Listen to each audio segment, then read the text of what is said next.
यल्लीलालो संस्पर्शान्नरोचन्तेन्यदाशिषाः तं राधाहृदयानन्ददायकं कृष्णमाश्रये। यत्कृपा दृष्टितो जन्तुर्गोविन्दं विन्दते मुदा भक्त्याहं तान्निजाचार्यान् विवन्देऽर्थसिद्धये। जगतगुरु श्री वल्लभाचार्य जी श्री महाप्रभु जी विरचित षोडश ग्रंथ अंतर्गत કૃષ્ણાશ્રયનું સત્ર એનો આજે બીજો દિવસ છે. સત્રના આરંભમાં અધ્યક્ષ પૂજ્યપાદ ગોસ્વામી 108 શ્રી વસંત કુમારજી મહારાજ શ્રી એવં આજે વિશેષ વચનામૃત આપણને શ્રવણ કરવા મળવાના છે. પૂજ્યપાદ ગોસ્વામી 108 શ્રી યોગેશ કુમારજી મહારાજ શ્રી મોટા મંદિર મુંબઈ કાંદીવલી, તો ઉભય આચાર્ય બાલકો એવં વલ્લભ કુલના શ્રી ચરણોમાં દંડોત પ્રણામ કરી અને આપ સર્વ ભગવદીય વૈષ્ણવોને ભગવત સ્મરણ કરી ગઈકાલનું અનુસંધાન આપણે લઈએ. પ્રથમ શ્લોકનો ઉત્તરાર્ધ સર્વ માર્ગેષુ નષ્ટેષુ કલૌ ચ ખલધર્મિણી, એટલો આપણે વિચાર કર્યો. પાષંડ પ્રચુરે લોકે કૃષ્ણ એવ ગતિર્મમ, અહીંયાથી આપણે બાકી. તો પાષંડ પ્રચુરે લોકે, તો પાષંડ એટલે શું? પાષંડા વેદ બાહ્યો ધર્મ. જેમની પાસે ગુજરાતી પુસ્તક બિરાજમાન હશે એમાં પાખંડ લખ્યું હશે, સંસ્કૃત પુસ્તક બિરાજમાન હશે એમાં પાષંડ લખ્યું હશે. એનો અર્થ શું થાય એટલે સમજાવ્યું કે જે વેદ બાહ્ય ધર્મો છે, જેને વેદની સાથે કોઈ પણ પ્રકારનો સંબંધ નથી, એટલે વેદ વૃદ્ધ જે છે, સ પ્રચુર અધિકો યસ્મિન કલિકાલ, એટલે પ્રચુર માત્રામાં વેદ વિરુદ્ધ ધર્મ જે અત્યારે વધી રહ્યો છે, આ બધું જ પાખંડ શબ્દથી ઓળખાવે છે. વર્તમાન સમયમાં લોકો ધર્મી સ્વરૂપને છોડી અને કેવળ પોતાના સ્વાર્થ પરિપૂર્ણ થાય એટલા માટે, સ્વાર્થ પૂર્તિ માટે ધર્માચરણ કરનાર વર્ગ પણ બહુ મોટો છે, જેને આપણે સકામ ઉપાસક કે સકામ ભક્ત કહી શકીએ, એ આ કક્ષામાં આવી શકે. લોકે પુષ્ટિમાર્ગીએ પાષંડ પ્રચુરે સતી તત્સંસર્ગેણ ભાવાપેક્ષયા દોષ બાહુલ્યે સતીત્યર્થ. ટીકાકારીનાથી પણ વધીને આગળ કહે છે કે પુષ્ટિમાર્ગીઓમાં પણ એક વર્ગ કદાચ એવો થઈ ગયો કે જેમાં પાખંડની પ્રચુરતા વધી ગઈ છે. પાખંડનું અનુસંધાન આપણને મળે છે શ્રીમદ ભાગવતના 4th સ્કંદમાંથી. પૃથુ મહારાજે યજ્ઞ કર્યો. લાગ્યું કે 100 યજ્ઞ પૂર્ણ થઈ જશે, તો ઇન્દ્રએ વિચાર કર્યો કે મારું આસન અને મારું શાસન આ બંને નહીં ટકે. અને પછી એક વેશ પરિધાન કરી અને અશ્વમેધ યજ્ઞનો અશ્વ એનું હરણ કરવાને માટે ઇન્દ્ર આવ્યા. અને એ સમયે જે પાખંડ વેશ ધારણ કર્યા હતા એનું અનુસંધાન લેવું હોય, ટીકાકારે નથી આપ્યું, પણ આપણે આપણી સમજણને માટે લઈ શકાય એવું છે કે પાખંડ આવ્યો ક્યાંથી. તો પાખંડનો સંસર્ગ થઈ જાય તો પણ પુષ્ટિમાર્ગીઓને માટે એક ચેતવણી આપે છે ટીકાકાર કે ભગવદ ભાવ વધવાને બદલે દોષોની બહુલતા વધતી જશે.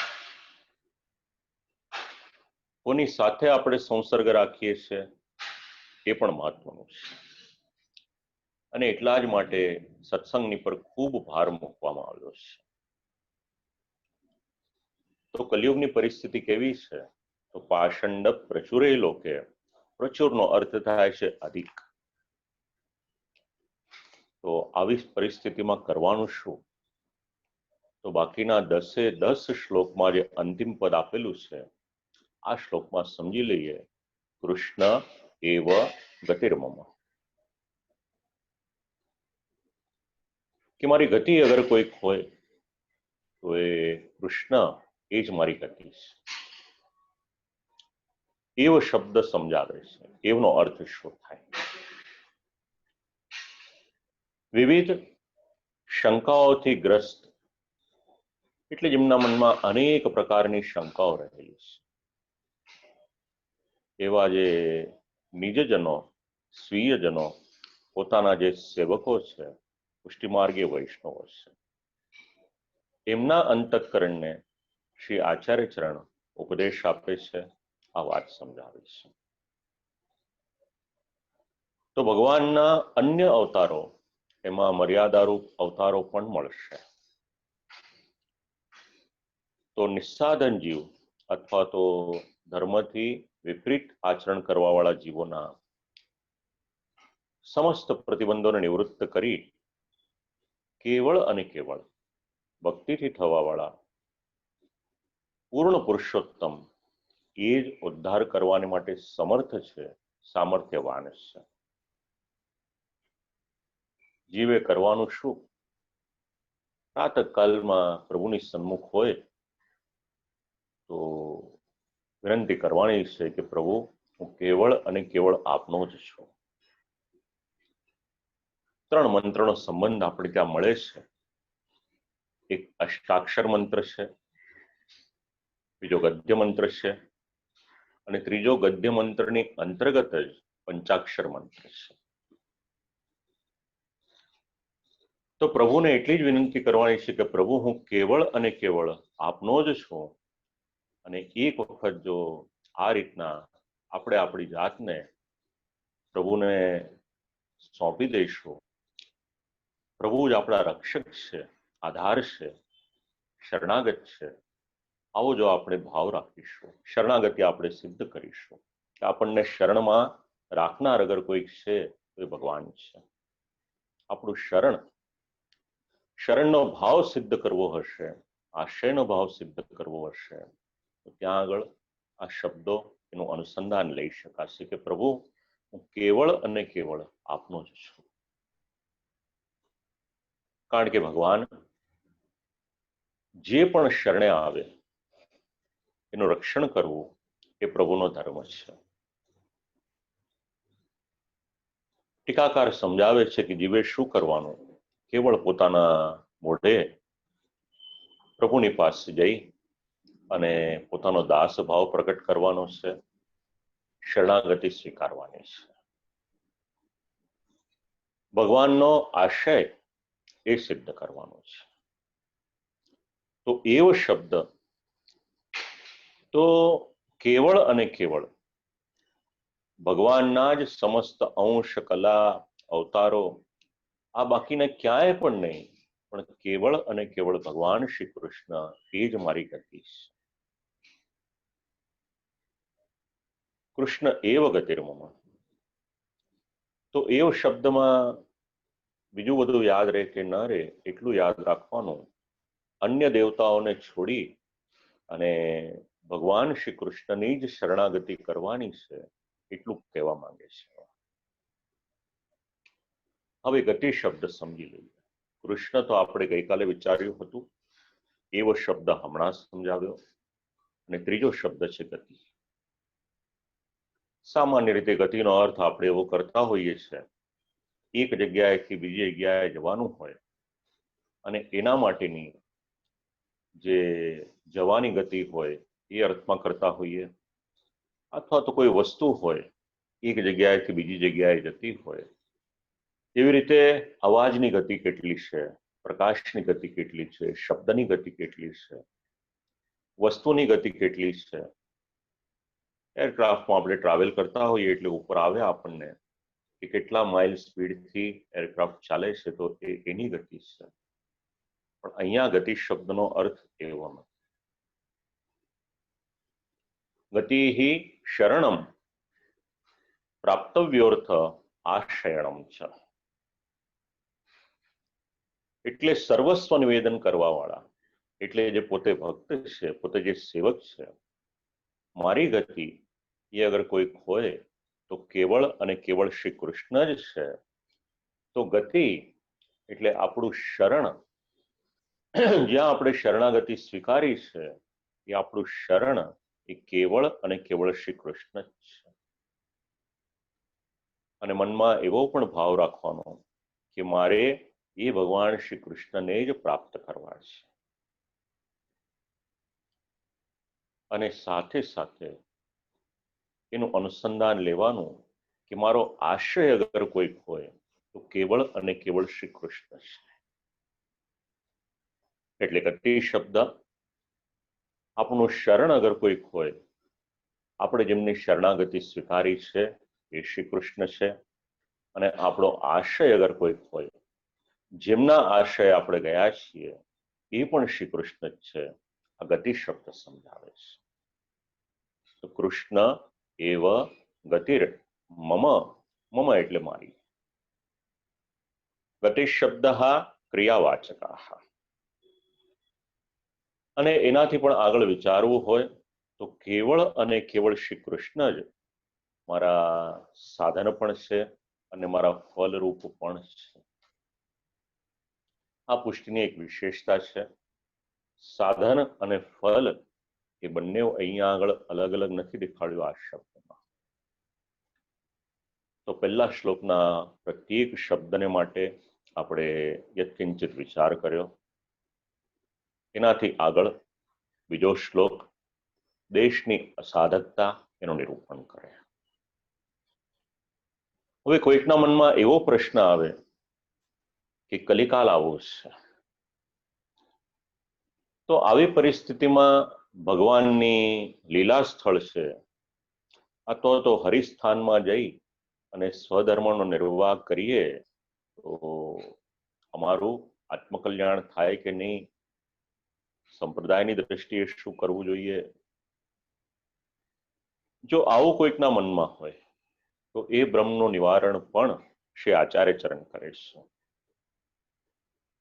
એના માટે બીજો શ્લોક સમજાવે છે.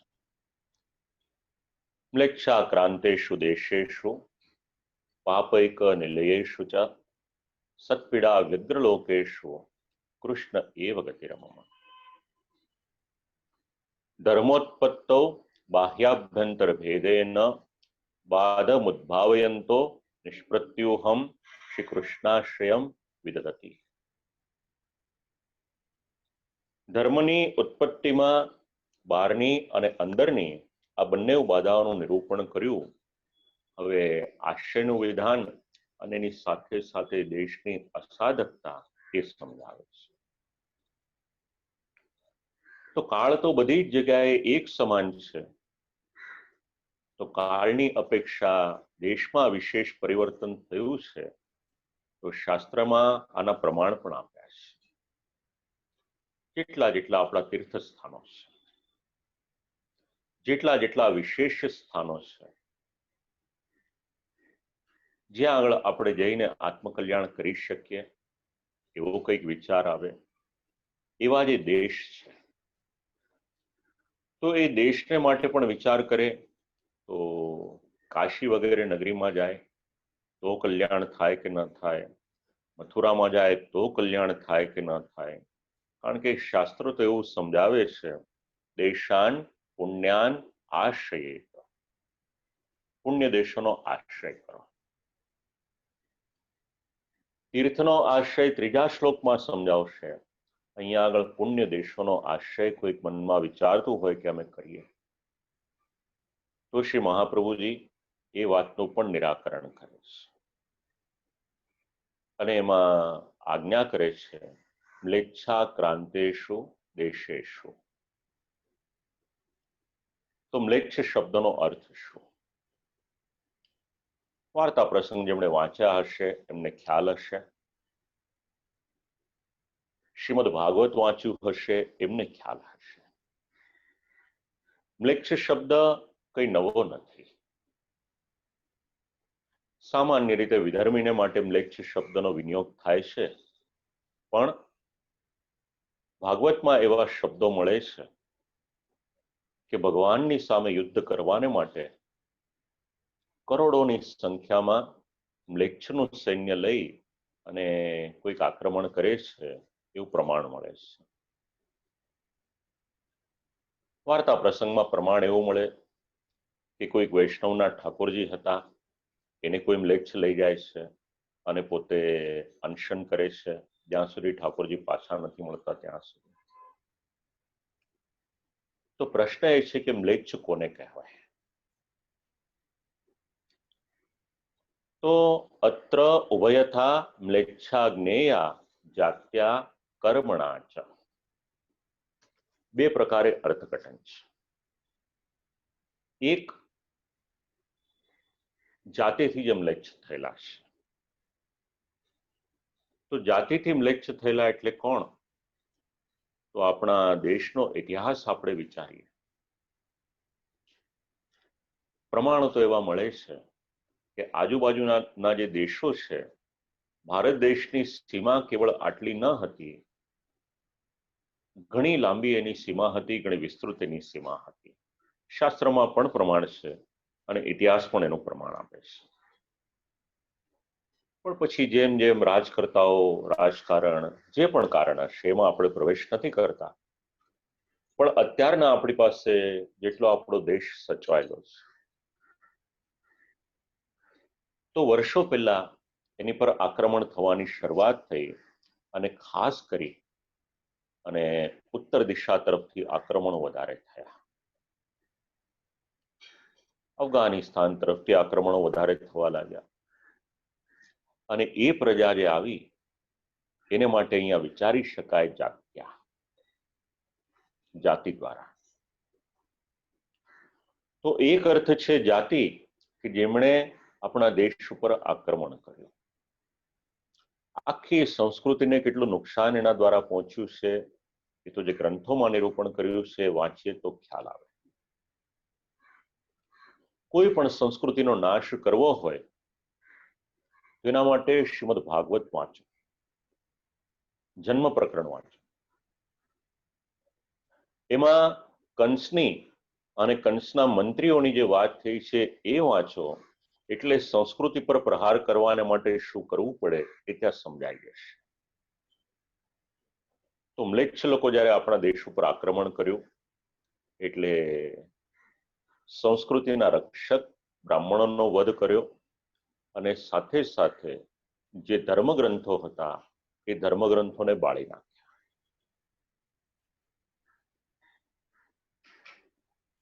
બહુ વિસ્તૃત આ બધી વાતો છે, આપણે એમાં પ્રવેશ નથી કરતા. પણ મ્લેચ્છ એટલે એક જે જાતિથી છે અને બીજો છે કર્મણાચ એટલે કર્મથી. તો કર્મથી મ્લેચ્છ કઈ રીતનો? મલિન પદાર્થમેવેચ્છન્તિ મ્લેચ્છા. જે કેવળ મલિન, અપવિત્ર, અશુદ્ધ પદાર્થોની જ ઈચ્છા રાખે એને પણ એકાકાર મ્લેચ્છની કોટીમાં મૂકે છે. એટલે જે પદાર્થોનો આપણે ઉપયોગ કરીએ ખૂબ જ ધ્યાન રાખજો, એ પદાર્થ મલિન પણ ન જોઈએ, એ પદાર્થ અપવિત્ર પણ ન જોઈએ અને એ પદાર્થ અશુદ્ધ પણ ન જોઈએ. એક જાતિથી મ્લેચ્છ છે, એક પોતાના આચાર વિચાર દ્વારા કે પોતાના કર્મના દ્વારા મ્લેચ્છ છે. એનાથી આગળ વિચારીએ તો જે વિષય જીવ છે, એ વિષય જીવ જે પણ કંઈક કરશે એ કેવળ અને કેવળ પોતાના સ્વાર્થને માટે કરશે, ભગવત સુખનું નહીં વિચારે. જે પણ જીવ કેવળ અને કેવળ પોતાના સ્વાર્થનું વિચારે અને ભગવાનના સુખનું ન વિચારે એને પણ ટીકાકાર મ્લેચ્છ શબ્દની કોટીમાં. એટલે અનેક રીતે આ શબ્દને આપણે વિચારી શકાય. તો દેશોની પરિસ્થિતિ કેવી થઈ ગઈ છે? તો ઘણા દેશોમાં એટલે ઘણા સ્થાનોમાં આવા મ્લેચ્છ લોકોની વસ્તી, પોપ્યુલેશન, જનસંખ્યા એ દિવસે ને દિવસે વધતું જાય છે. હવે આપણે ન કરે નારાયણને એવા કોઈક દેશમાં કે એવા કોઈ સ્થાનમાં ગયા, આપણો ધ્યેય તો સારો હોય, પણ શ્રી આચાર્ય ચરણ સમજાવે છે કે અત્યારે મ્લેચ્છા ક્રાંતિષુ દેશેષુ, અને એનું પરિણામ શું આવ્યું? એટલે બીજું પદ સમજાવ્યું, પાપૈક નિલયેષુ ચ. પાપ શબ્દ તો બધાને સમજાવવાની જરૂર નથી. નિલયનો અર્થ થાય છે મકાન, નિલયનો અર્થ થાય છે સમૂહ. એટલે જે દેશો છે એ બધા જ દેશો અનેક પ્રકારના મ્લેચ્છોથી આક્રાંત છે અને સાથે સાથે પાપનું ઘર બની ગયા છે. કોઈના મનમાં કદાચ એવો વિચાર આવે કે ધર્મના સ્થળો ભલે મ્લેચ્છોથી વ્યાપ્ત થયા હોય, એ છતાં પણ ધર્મના સ્થાનમાં પુણ્યાત્મા તો નિવાસ કરે છે ને, તો એમની સાથે જઈને ધર્માચરણ કરીએ તો અમે અમારા ધ્યેયને પ્રાપ્ત કરી શકીએ કે નહીં? ભગવાન શ્રી કૃષ્ણનો આશ્રય લેવાની શું જરૂર છે? એટલે એ શંકાનું નિવારણ અહીંયા કર્યું. કલીના ગ્રસ્તત્વાત, એટલે કલીનો પ્રભાવ એટલો બધો થઈ ગયો છે, એના કારણે આ બધા જ ધર્મસ્થાન એ પાપના ઘર બની ગયા છે. ટીકાકારના શબ્દો છે, મારા ઘરના કોઈ શબ્દો નથી. પાપના ઘર બની ગયા છે. નિલયા સ્થાન ભૂતા જાતા,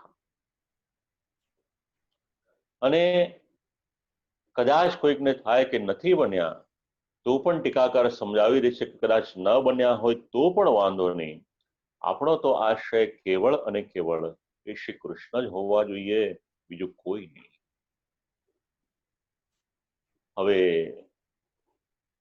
તીર્થ સ્થળ પણ અત્યારે કલ્યાણ કરી શકે એમ નથી, ધર્મના સ્થાન પણ કલ્યાણ કરી શકે એવું નથી. આ ટીકાકારો અહીંયા પાપૈક નિલયેષુ ચ આ પદ દ્વારા સમજાવે છે.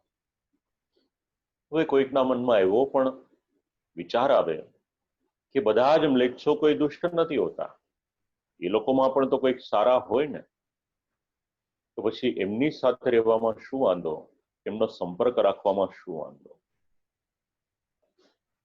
તો એ બાબતનું પણ સ્પષ્ટીકરણ કરે છે. પાપ રૂપા એવતે,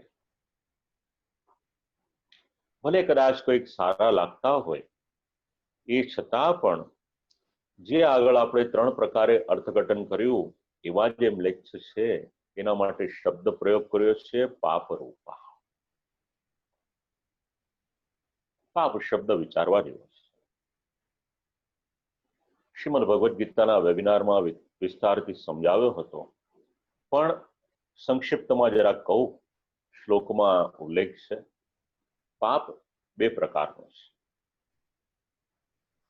એક આંતરિક પાપ છે અને બીજું બાહ્ય પાપ છે. બહારનું પાપ છે એ તો બધા જોઈ શકે છે.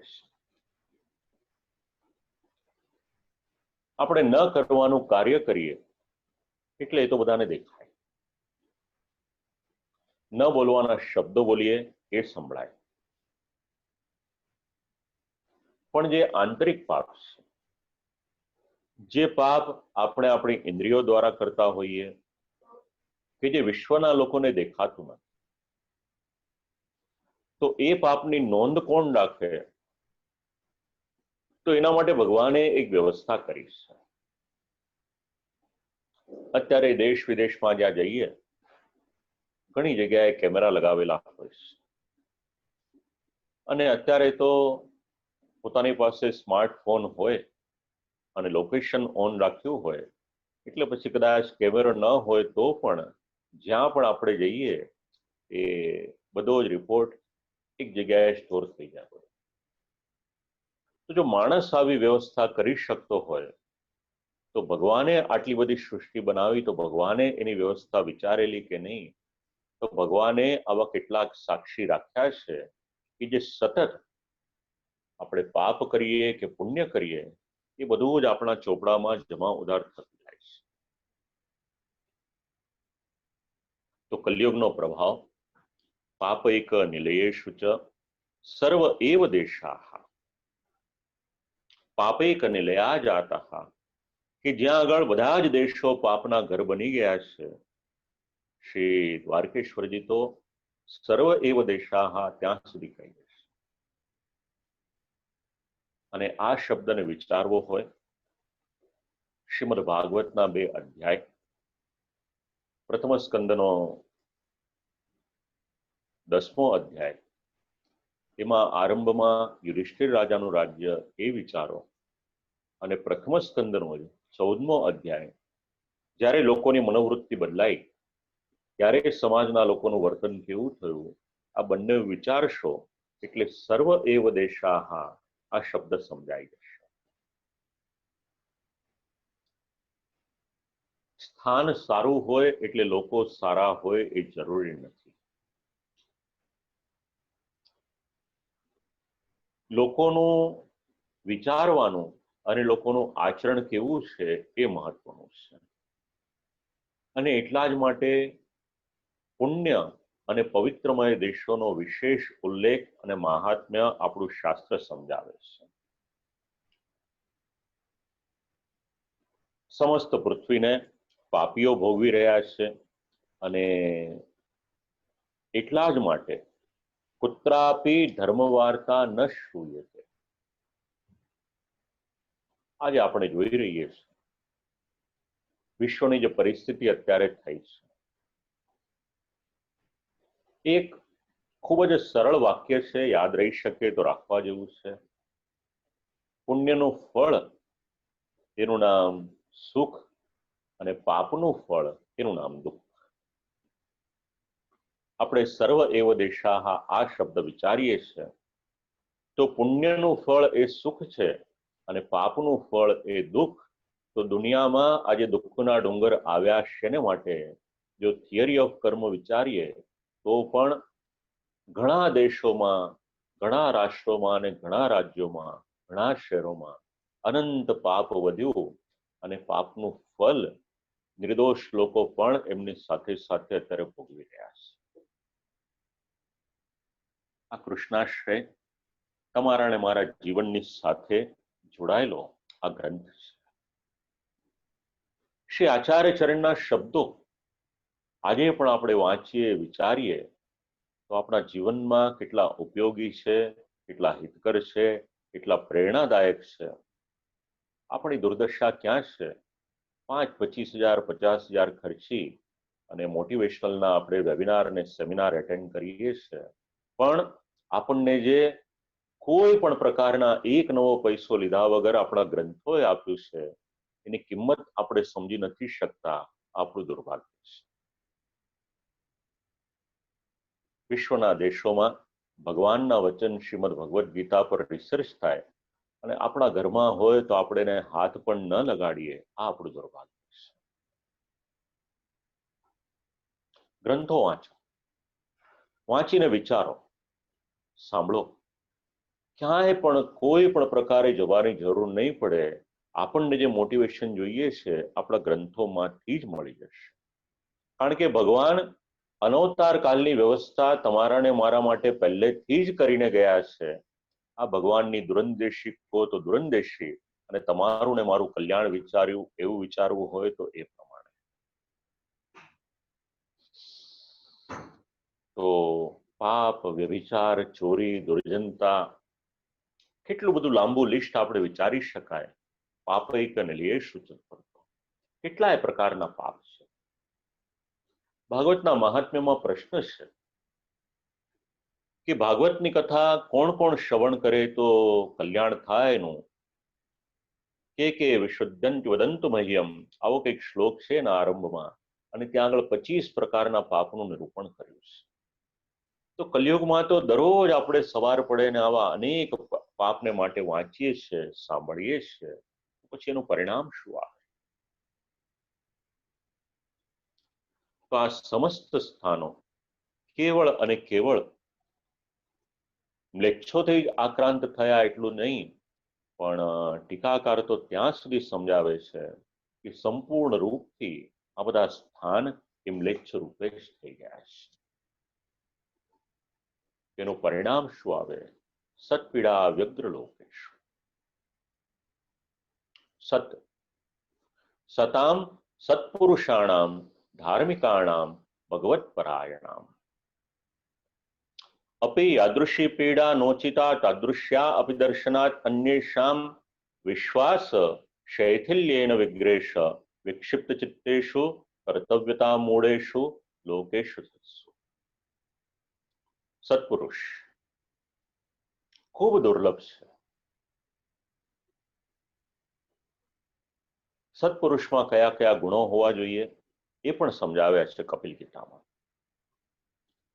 હવે અત્યારના આ પરિસ્થિતિ આવી, કલયુગમાં આ પરિસ્થિતિ આવી, તો સત્પુરુષો જેમને કોઈ પણ પ્રકારની પીડા ન થવી જોઈએ, પણ આ દેશમાં જે મ્લેચ્છાક્રાંતિષુ દેશેષુ થયું એનું પરિણામ શું આવ્યું? તો સત્પુરુષોને પણ પીડા થવા લાગી. સત્પુરુષોના જીવનમાં પણ એની અસર થઈ. એટલે પછી લોકો વિચાર કરવા લાગ્યા કે આ આટલી ભગવાનની ભક્તિ કરે છે, આટલું તપ કરે છે, આટલા જપ કરે છે, આટલો પાઠ કરે છે, એ છતાં પણ એમના જીવનમાં દુઃખ આવ્યું. તો જો આટલું બધું કરવા છતાં પણ દુઃખ આવતું હોય તો પછી અમે નથી કરતા એ જ સારા છીએ. પણ એક વાત યાદ રાખજો, ભૂલી ચૂકે પણ આવું વિચારશો નહીં. પરીક્ષા ક્યારે થાય? વિકટ પરિસ્થિતિ હોય ત્યારે જ પરીક્ષા થાય છે. સીધું સીધું ચાલતું હોય ત્યારે તો કોઈ પ્રકારની પરીક્ષા થતી નથી. તો લોકોનો વિશ્વાસ ડગમગી જાય. કારણ સત્પીડા વ્યગ્ર લોકેશો, કે ધાર્મિક પરાયણ ભગવત પરાયણ લોકોની પર પણ આપત્તિ આવે છે. તો ધર્મનું અનુસંધાન અમે કઈ રીતે રાખીએ? તો ધર્મનું અનુસંધાન કઈ રીતે રહી શકે? તો ચિત્ત સ્થૈર્યૈ સર્વેષાં સ્વધર્માનુસંધાનમ ભવતિ. ખૂબ સુંદર આ સિદ્ધાંત ટીકાકાર સમજાવી રહ્યા છે. ધર્મનું અનુસંધાન ક્યાં રહી શકે અને ક્યારે રહી શકે? ચિત્ત સ્થૈર્ય. ચિત્ત અગર એકાગ્ર હોય, સ્થાયી હોય, તો જ ધર્મનું અનુસંધાન રહી શકે. હવે વિચાર કરો, બધો જ આખા વિશ્વનો વ્યવહાર યથાવત ચાલતો હોય અને આપણે આપણી ઓફિસમાં જતા હોઈએ કે ઘરનું બધું રૂટીન કામ કરતા હોઈએ અને સાથે સાથે ભગવાનના આ બધા પ્રસંગ શ્રવણ કરવાના હોય, તો આપણી ચિત્તની સ્થૈર્યતા રહે ખરી એટલી બધી કે જેટલી અત્યારે રહી છે? ત્યારે ભગવાને કૃપા કરી છે, થોડોક સમય આપણને આપી દીધો કે ચાલ તારું આત્મકલ્યાણ પણ કરી લે. જીવનના 25, 50, 75 વર્ષ ઘણું દોડી લીધું જ્યાં જ્યાં દોડવાનું હતું. થોડુંક આત્મકલ્યાણ કરી અને જીવનની જે દિશા છે એ દિશાને માટે પણ વિચાર કરી. કારણ કે મનુષ્ય એમને એમ તો બેસી ન શકે શાંતિથી, એનામાં રજોગુણ ઘણો બધો છે. પણ ભલભલાને અત્યારે કમ્પલસરી બેસવું પડે, આ એક પરિસ્થિતિ આવી ગઈ. તો અહીંયા સત્પુરુષ અને એમનું અનુકરણ કરવા વાળા એમને પણ પીડિત જ્યારે જોયા તો બધાના મન પણ વ્યગ્ર થઈ ગયા અને એ વ્યગ્રતાને કારણે એમનું ચિત્ત પણ ધર્મમાં એકાગ્ર નથી થઈ શકતું. સત્પીડા વ્યગ્ર લોકેશુ સતામ સ્વધર્મવર્તિના. સત્પુરુષ કોને કહેવાય? જેને પોતાના ધર્મમાં નિષ્ઠા હોય એનું નામ સત્પુરુષ છે. પોતાના ધર્મમાં નિષ્ઠા ન હોય એને સત્પુરુષ ન કહેવાય. અને એનાથી આગળ કેવળ નિષ્ઠા પર્યાપ્ત નથી, પણ એ નિષ્ઠાપૂર્વક સ્વધર્મનું આચરણ પણ કરતા હોવા જોઈએ.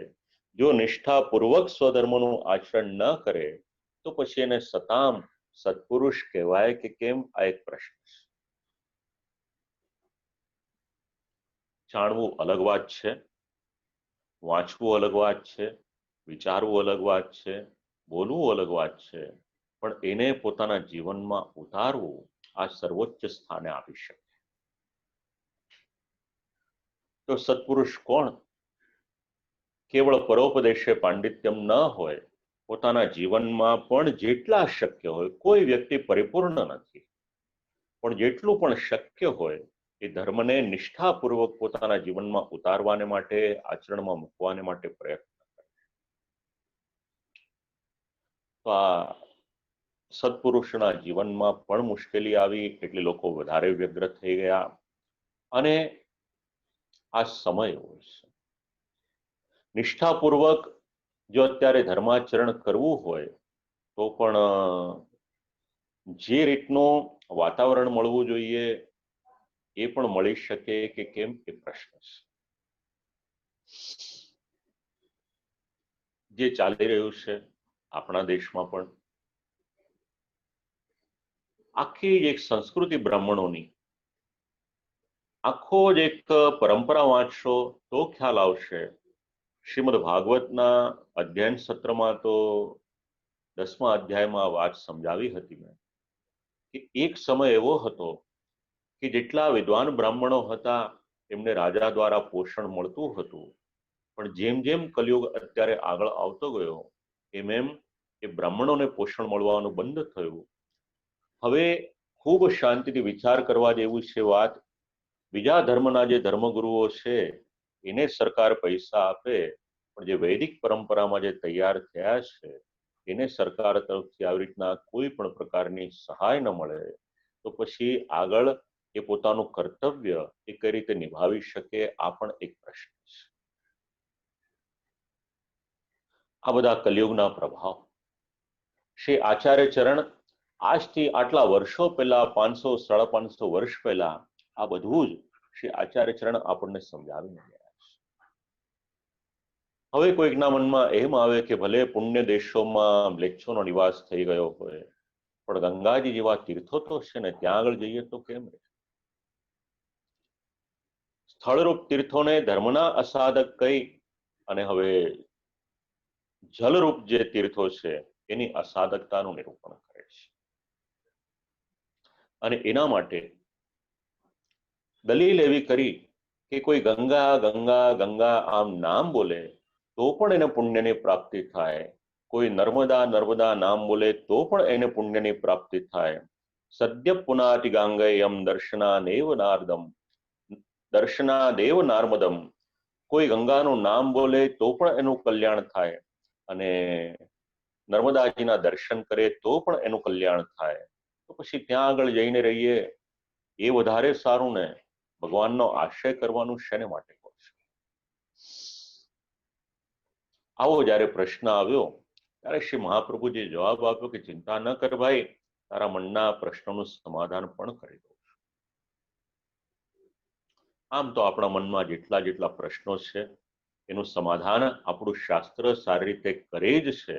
આપણે પરિશ્રમ એટલો જ કરવાનો છે કે જે શાસ્ત્રના ગ્રંથો છે આપણા ઘરમાં તો બિરાજમાન છે જ, એને વાંચવાના, વિચારવાના, શ્રવણ કરવાના, આપણી સમસ્યાનું નિરાકરણ એમાં જ આવી જશે. એટલે શ્રી આચાર્ય ચરણે 3જો શ્લોક એની આજ્ઞા કરી, ગંગાદિ તીર્થ વર્યેષુ દુષ્ટૈરેવા વૃતેષ્વિહ તિરોહિતાદિ દૈવેશુ કૃષ્ણ એવ ગતિર્મમ.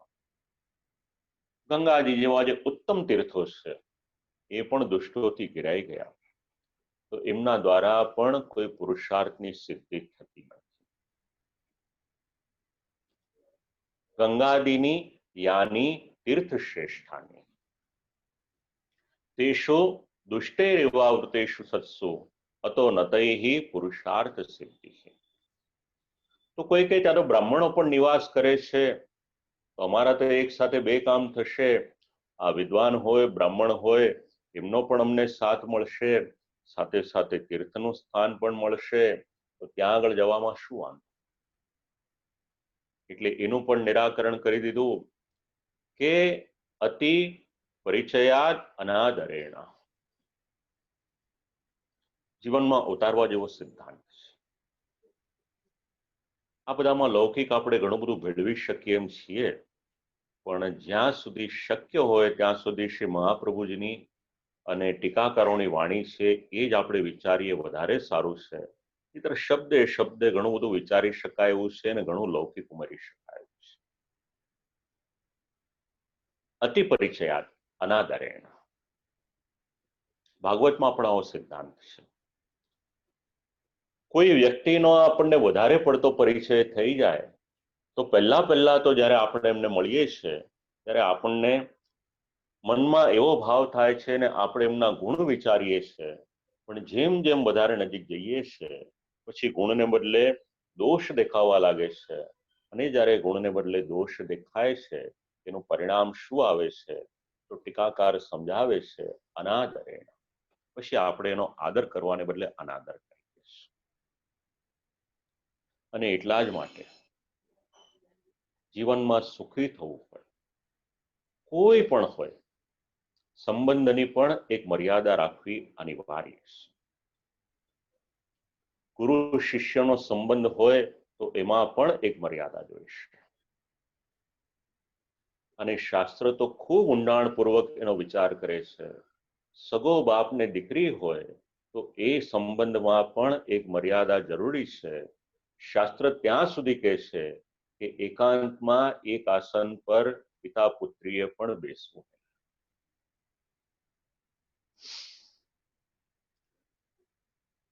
શ્રી આચાર્ય ચરણ આજ્ઞા કરે છે કે બ્રાહ્મણોએ ભલે તીર્થોનો આશ્રય કર્યો હોય પણ બ્રાહ્મણોને પણ એ તીર્થોનો અતિ પરિચય થઈ ગયો, અને અતિ પરિચય થયો એટલે તીર્થનો આદરને બદલે અનાદર કરતા. અતિ પરિચયાત અવજ્ઞા સતતમ ગમનાત અનાદરો ભવતી. અને એટલા જ માટે જે તીર્થો તમારું કલ્યાણ કરી શકે એ કલ્યાણ કરી શકે એવા રહ્યા નથી. તો તીર્થ બધા જ દોષોનું નિવારણ કરે તો એના માટેના ઘણા બધા શ્લોકો છે, પણ એના માટે કેટલાક નિયમ પણ સમજાવ્યા છે. બે શબ્દ પહેલા સમજી લો, તીર્થ કોને કહેવાય અને ક્ષેત્ર કોને કહેવાય. જ્યાં જલનું વિશેષત્વ છે એ સ્થાન છે એ તીર્થ છે, અને જ્યાં સ્થળનું વિશેષત્વ છે એ સ્થાનનું નામ છે ક્ષેત્ર. સરળ ભાષામાં વિચાર કરવો હોય તો શ્રી આચાર્ય ચરણના બેઠકજી, જે પ્રધાન બેઠકજી બિરાજમાન છે ચંપારણ્યમાં, ત્યાં જલનું મહાત્મ્ય નહીં, ત્યાં સ્થાનનું મહાત્મ્ય, એટલે આપણે એને ક્ષેત્ર કહી શકાય. અને જ્યાં આગળ જલનો પ્રવાહ હોય, કેવળ જલને માટે ત્યાં વિશેષ રીતે લોકો જતા હોય, શ્રી યમુનાજીનો પ્રવાહ હોય, શ્રી ગંગાજીનો પ્રવાહ હોય, શ્રી નર્મદાજીનો પ્રવાહ હોય, એ સ્થાનનું નામ છે તીર્થ. તો એની પરિસ્થિતિ કેવી છે? તીર્થની પાસે જ્યારે આપણે જઈએ તો એક વાત યાદ રાખવાની, શબ્દો તો ઘણા બધા આમાં સમજાવ્યા છે, પણ તીર્થમાં જ્યારે જાઓ ત્યારે ભાવ શુદ્ધિ લઈને જજો. કારણ જો ભાવ દુષ્ટ હશે તો તીર્થ પણ આપણને પવિત્ર નહીં કરે. એટલે તીર્થની પાસે જવામાં ભાવની શુદ્ધિ એ ખૂબ જ જરૂરી છે. નહીતર ગંગાજીમાં જઈ અને 100 વાર પણ સ્નાન કરીશું આપણે, પણ જો આપણામાં ભાવ શુદ્ધ નહીં હોય અને ગંગાજીને માટે આદર નહીં હોય તો આ તીર્થ પણ આપણને શુદ્ધ કરશે નહીં. આ નિર્વિવાદ વાત છે. એવી રીતે તો ઘણા જલચર છે, માછલી હોય, દેડકા હોય, કાચવા હોય, સતત ગંગાજીના જલમાં રહે છે, પણ એને પોતાના આત્મકલ્યાણ કરવાને માટેની સમજણ પણ નથી. અને શ્રીમદ ભાગવતનું પ્રમાણ લો કે ટીકાકારના શબ્દો લો તો એક પ્રમાણ એવું પણ મળે છે કે મદિરા હોય કે દારૂ હોય, એને પણ જો તમે ગંગાજીમાં ડુબાડીને રાખો તો એ ક્યારેય પણ શુદ્ધ થતો નથી. એવી જ રીતે ભાવ દુષ્ટ જશે તો એની શુદ્ધિ તીર્થ પણ કરશે નહીં. શ્રદ્ધા વિધિ સમાયુક્તમ યત કર્મ ક્રિયતે નૃભિઃ શુચિ શુદ્ધેન ભાવેન તદાનંત્યાય કલ્પ. કેવળ તીર્થ પૂરતું નહીં, અહીંયા ભલે તીર્થને માટે આપ્યું છે, પણ ધર્મનું કોઈ પણ કાર્ય હોય એ કાર્યમાં આમાં જે શબ્દ લખેલા છે ટીકાકારોએ એનું અનુસંધાન રાખજો. એક તો ધર્મમાં શ્રદ્ધા રાખજો. ધર્મના 4 ચરણ તો છે જ, પણ સાથે સાથે શ્રદ્ધા પણ જરૂરી છે. જ્યાં સુધી ધર્મમાં શ્રદ્ધા નહીં હોય ત્યાં સુધી ધર્મ તમારું કલ્યાણ કરી નહીં શકે. શ્રદ્ધા જરૂરી છે. બીજો શબ્દ છે વિધિ. ધર્મનું કોઈ પણ કાર્ય કરો. તીર્થમાં જવું એ પણ ધર્મનું કાર્ય છે. ધર્મની સાથે જેટલું જેટલું જોડાયેલું છે એમાં વિધિ શબ્દનો ખાસ ધ્યાન રાખજો. વિધિ વગરનું એ કરશો નહીં. અને એવી જ રીતે શુચિ શુદ્ધેન ભાવેન, શુદ્ધ ભાવ પણ જરૂરી છે અને ધર્મના કાર્યમાં પવિત્રતા પણ જરૂરી છે. આગળ ઘણી ચર્ચા કરી છે પવિત્રતા અને ચોખ્ખાઈ શબ્દની પર. સાધન દીપિકામાં બંને શબ્દ સમજાવ્યા છે. એટલે પવિત્રતા પણ જરૂરી છે. હવે કેટલાક જીવ એવા છે કે તીર્થમાં જાય પણ જો એમનામાં 5 ગુણ ન હોય તો તીર્થ પણ એમને પવિત્ર કરતા નથી. અશ્રદ્ધાના. શ્રદ્ધા વગર તીર્થમાં જશો, તીર્થ પવિત્ર નહીં કરે. પાપાત્મા. નિત્ય નિરંતર પાપ કરવાની વૃત્તિ જ છે ને એવું વિચારે કે ચાલો ગંગાજીમાં જઈને સ્નાન કરી આવું, પાપ ધોવાઈ જશે અને કાલે પાછા નવા પાપ કરીશ. શાસ્ત્ર એની ના પાડે છે. ત્રીજો શબ્દ છે નાસ્તિક. જે ભગવાનને કે વેદને માનતા જ નથી એ તીર્થ સ્નાન કરે તો પુરાણ એની ના પાડે છે. અચિન્ન સંશયા. જે સંશય આત્મા છે. ધર્મની કંઈ પણ વાત આવે એટલે સૌથી પહેલો એને પ્રશ્ન આવે કે વાય આ શેને માટે કરવાનું? આવી રીતના ધર્મ કરશો તો શાસ્ત્ર ના પાડે છે કે ભાઈ તમે દૂર રહો એ વધારે સારું છે. નાસ્તિકો છિન્ન સંશયા. અને હેતુનિષ્ઠ, જે સ્વાર્થી છે. પંચૈતે ન તીર્થફલ ભાગિના. અસ્પષ્ટ શબ્દોમાં સમજાવ્યું છે. તો બીજું પદ એનું વિચારીએ, તિરોહિતાદિ દેવેશુ. આ તો ગંગાદિ તીર્થ વર્યેશુ એની વાત વિચારી. બીજું પદ છે તિરોહિતાદિ દેવેશુ. તિરોહિતનો અર્થ થાય છે છુપાઈ જવું, દૂર થઈ જવું, અદ્રશ્ય થઈ જવું. આવા અલગ અલગ એના અર્થ છે. તો ગંગાજીના 3 સ્વરૂપ આપણે સિદ્ધાંત મુક્તાવલીમાં શ્રવણ કર્યા હતા. આદિભૌતિક સ્વરૂપ, આધ્યાત્મિક સ્વરૂપ અને આદિદૈવિક સ્વરૂપ. તો શ્રી આચાર્ય ચરણ સમજાવે છે અહીંયા આગળ કે જે તીર્થ સ્વરૂપ છે અને સાક્ષાત મૂર્તિમતી જે ગંગાજી છે એના તો દર્શન લગભગ દુર્લભ થઈ ગયા. તો આ તીર્થ સ્થાનોમાં ભલે આદિભૌતિક ગંગાજીના આપણને દર્શન થાય, પણ જે મૂળ સત્વ હોવું જોઈએ તો કલિકાલમાં આ ગંગાજીનું જે મૂળ સ્વરૂપ છે, આદિદૈવિક દેવતા રૂપ, એ પણ તિરોહિત થઈ ગયા છે. હવે આ કોને માટે તિરોહિત થયા છે? તો સ્પષ્ટ શબ્દમાં સમજાવ્યું છે કે જે લોકો દુષ્ટ છે એમના માટે તિરોહિત થયા છે. જે સત્પુરુષ છે એમના માટે તો ગંગાજી બિરાજમાન છે જ છે. કઈ કક્ષામાં કઈ વ્યક્તિ છે એની પર આ વાત નિર્ભર કરે છે. નહીતર તો પછી બધાને માટે તિરોહિત થઈ ગયા હોય તો પછી શાસ્ત્રમાં જે ઉલ્લેખ કર્યો છે કે કોઈક સત્પુરુષ જ્યારે ગંગાજીના જલમાં જઈને સ્નાન કરે છે ત્યારે ગંગાજીના જેટલા જેટલા પાપ છે એ નિવૃત્ત થાય છે. હવે જો સત્પુરુષ ત્યાં જઈને સ્નાન કરીને ગંગાજીને પાપ નિવૃત્ત કરતા હોય તો સત્પુરુષને માટે ગંગાજીનું આ સ્વરૂપ એ યથાવત છે અને એના માટે તો પ્રમાણો પણ મળે છે. તો જલ અને સ્થળ રૂપ આ બંને સ્વરૂપોની આદિદૈવિકતા એના માટેનો વિચાર કર્યો. ગંગાદી તીર્થવર્યેષુ દુષ્ટૈરેવા વૃતેષ્વિહ તિરોહિતાદિદૈવેષુ. તો આ બધા જ તિરોહિત થઈ ગયા. તો ગંગાજીનો જે આદિદૈવિક સ્વરૂપ છે એ તિરોહિત થઈ ગયું. એના તો દર્શન કોઈને થાય નહીં, સિવાય કે બહુ ઉચ્ચ કક્ષાનો કોઈ હોય તો આવી પરિસ્થિતિમાં શું કરવું? એટલે સમજાવ્યું કે કૃષ્ણ એવ ગતિર્મમ, મારું શરણ, મારે જેમનું શરણ લેવાનું છે, મારે જેમનો આશ્રય લેવાનો છે, ગતિ, મારા રક્ષક અગર કોઈ છે તો કેવળ અને કેવળ એ શ્રી કૃષ્ણ જ છે, બીજું કોઈ નથી. આ કૃષ્ણ એવ ગતિર્મમ. એટલે ચોથો પ્રશ્ન આવ્યો કે આપણે તીર્થોને બદલે સત્પુરુષોનો સંગ કરીએ તો કેમ? એમનું તો ઘણું મહાત્મ્ય સમજાવ્યું છે. ભલેને દેશોની વ્યવસ્થા બદલી ગઈ, ભલેને કાળ અનુકૂળ નથી, ભલેને તીર્થ અનુકૂળ નથી, તો ચોથો પર્યાય તો છે ને આપણી પાસે. હજી ધર્મનું આચરણ કરનારા સત્પુરુષો તો છે ને, તો અમે એમનો સંગ કરીએ અને એમના દ્વારા અમારું કલ્યાણ થઈ શકે કે નહીં? કારણ પ્રમાણ આપે છે શાસ્ત્ર.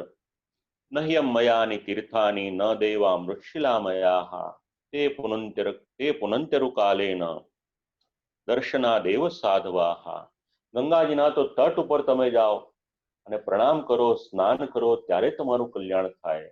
પણ તીર્થ પુરુષ, જે સત્પુરુષ છે, કોઈ સાધુ પુરુષ છે, એમનો સંગ કરીએ તો શાસ્ત્ર તો એવું સમજાવે છે કે દર્શના દેવ સાધવા, એમના દર્શન કરો તો પણ પવિત્રતાની પ્રાપ્તિ થાય. તો અમે દર્શન જ નહીં, એમનો સંગ કરીએ તો કેમ રહે? એટલે આવો જ્યારે પ્રશ્ન આવ્યો ત્યારે કર્તાની અસાધકતા શ્રી આચાર્ય ચરણ ચોથા શ્લોકમાં સમજાવે છે. સત્પુરુષો કેવા થયા? જે લોકો પોતાને બહુ જ્ઞાની કહેતા હોય, બહુ વિદ્વાન કહેતા હોય, બહુ સત્પુરુષ, બહુ મોટા સાધુ પુરુષ, બહુ સંત પુરુષ, જે પણ પોતાના નામની સાથે વિશેષણો લગાડતા હોય, કૃષ્ણાશ્રય એમની સામે એક આયનો દેખાડે છે કે જોઈ લો, તમે આમાં ક્યાંય આવતા નથી ને. અને ટીકાકારો એની વધારે સારી રીતે સ્પષ્ટતા કરે છે. આત્મચિંતન કરવું જરૂરી છે. કોઈ પણ ક્ષેત્રની કોઈ પણ વ્યક્તિ હોય, આત્મચિંતન એના માટે ખૂબ જરૂરી છે. અને શ્રી મહાપ્રભુજી આ જ વાત સમજાવે છે. સત્પુરુષ કેવા થયા? અહંકાર વિમૂઢેષુ સત્સુ પાપાનુવર્તિષુ લાભ પૂજાર્થ યત્નેષુ કૃષ્ણ એવ ગતિર્મમ. બહુ કડક શબ્દ ટીકાકારોએ આમાં આલેખન કરેલા છે. અહંકાર વિમૂઢેષુ. શ્રી આચાર્ય ચરણે તો આગળ આજ્ઞા કરી અભિમાનસ્ય સંત્યાજ્ય. તો એક સામાન્ય વ્યક્તિ હોય, એક લેવેનને માટે પણ એવું સમજાવ્યું કે ભાઈ જીવનમાં અભિમાન કરીશ નહીં. અને અહીંયા આગળ સત્પુરુષ કેવા થયા છે? અહંકાર વિમૂઢેષુ. ગર્વ, અભિમાન, અહંકાર, આ ત્રણ શબ્દ છે. તો અહંકાર શેનો? કોઈ પોતાની જાતને વિદ્વાન સમજતું હોય, કોઈ પોતાની જાતને જ્ઞાની સમજતું હોય, કોઈ પોતાની જાતને ધર્મજ્ઞ સમજતું હોય, કયું અભિમાન છે? એટલે અભિમાન સમજાવ્યું અહીંયા આગળ, વયમ ધર્મજ્ઞા. અમને તો બધું જ આવડે છે, અમારે કોઈની પાસે જઈને કંઈ પણ પૂછવાની જરૂર નથી. જેમની મનોવૃત્તિ આવી થઈ ગઈ હોય, આ પહેલી વાત કરે છે વયમ ધર્મજ્ઞા, વયમ સર્વજ્ઞા. કે વાસ્મત્તો અધિક વેત્તારો યાન્વયમ પૃચ્છામ ઇતિ. અમારી કરતા વધારે જાણકાર કોણ છે કે જેની પાસે અમે જઈને પૂછીએ? પણ શાસ્ત્ર આ વાત સાથે સંમત નથી. મારા જીવનનો અનુભવ કહું. આપ લોકોએ જેમને શ્રવણ કર્યા, શ્રેષ્ઠ પીઠાધીશ્વર પૂજ્યપાદ ગોસ્વામી 108 શ્રી શ્યામ મનોહરજી મહારાજ શ્રી 6 વર્ષ પહેલા કાશી ગયો હતો.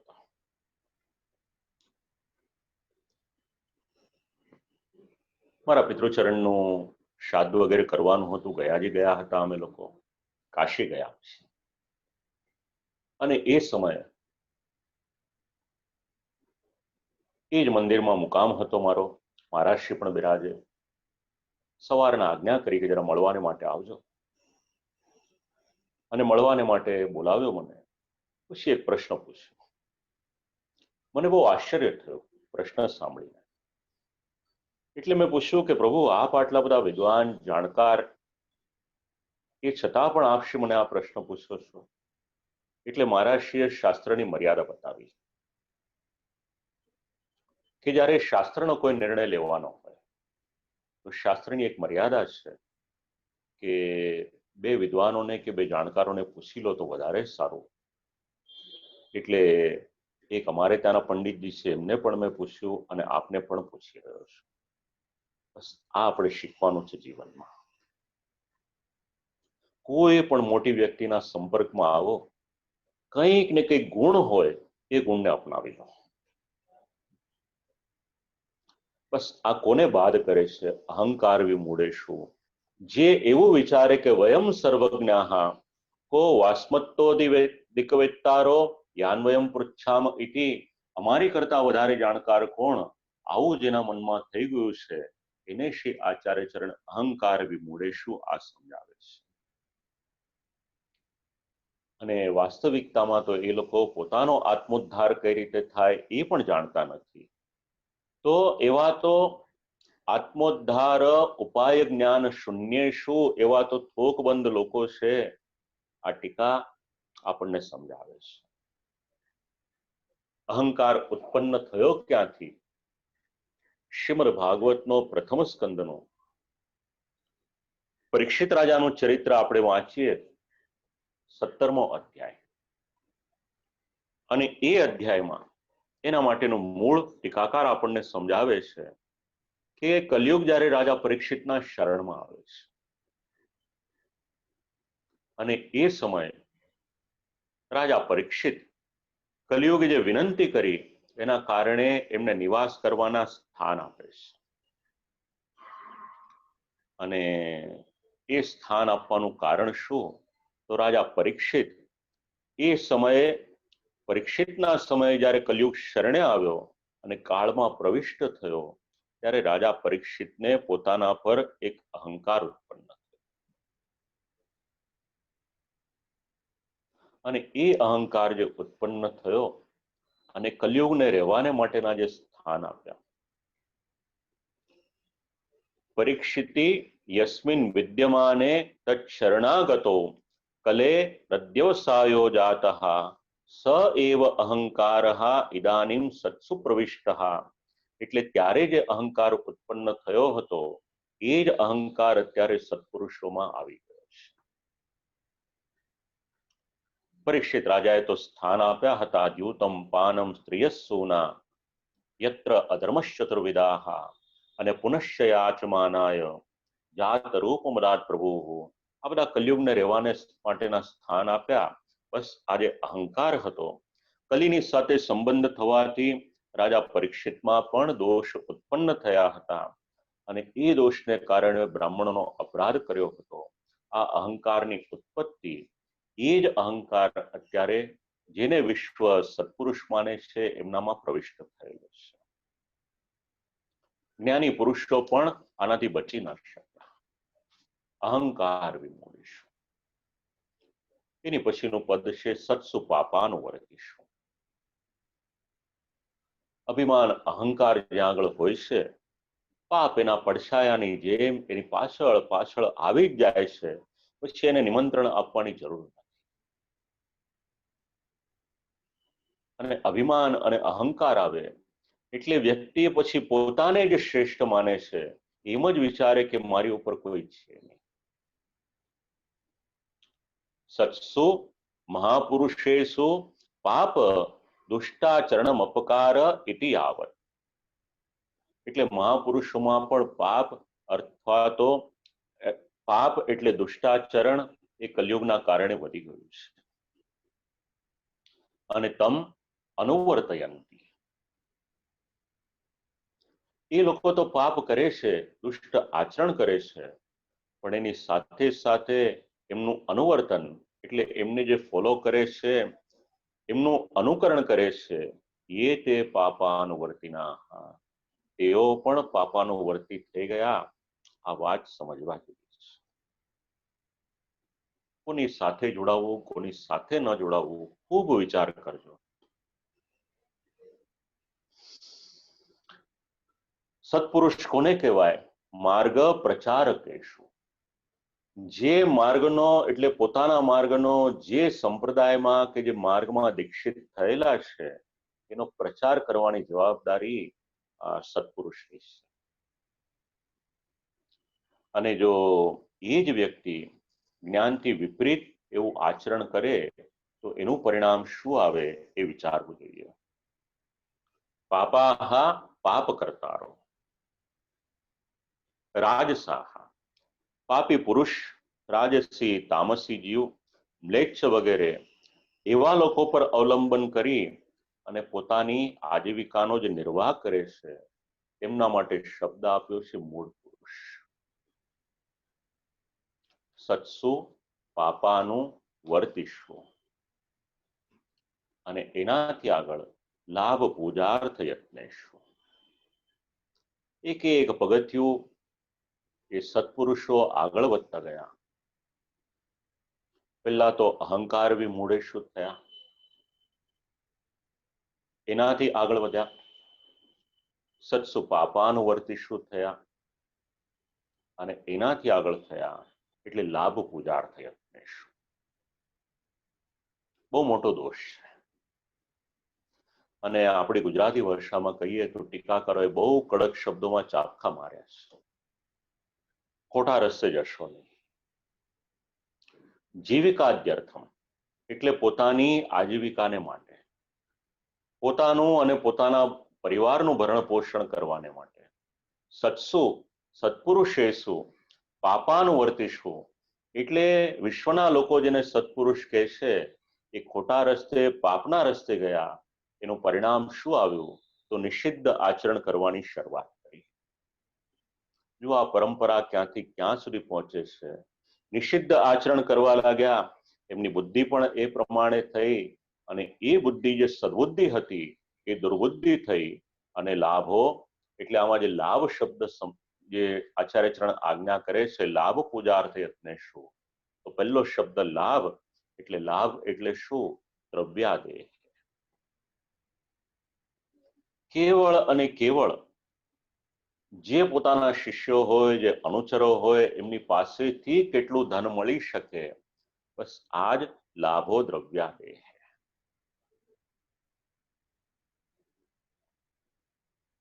બીજો શબ્દ છે પૂજા.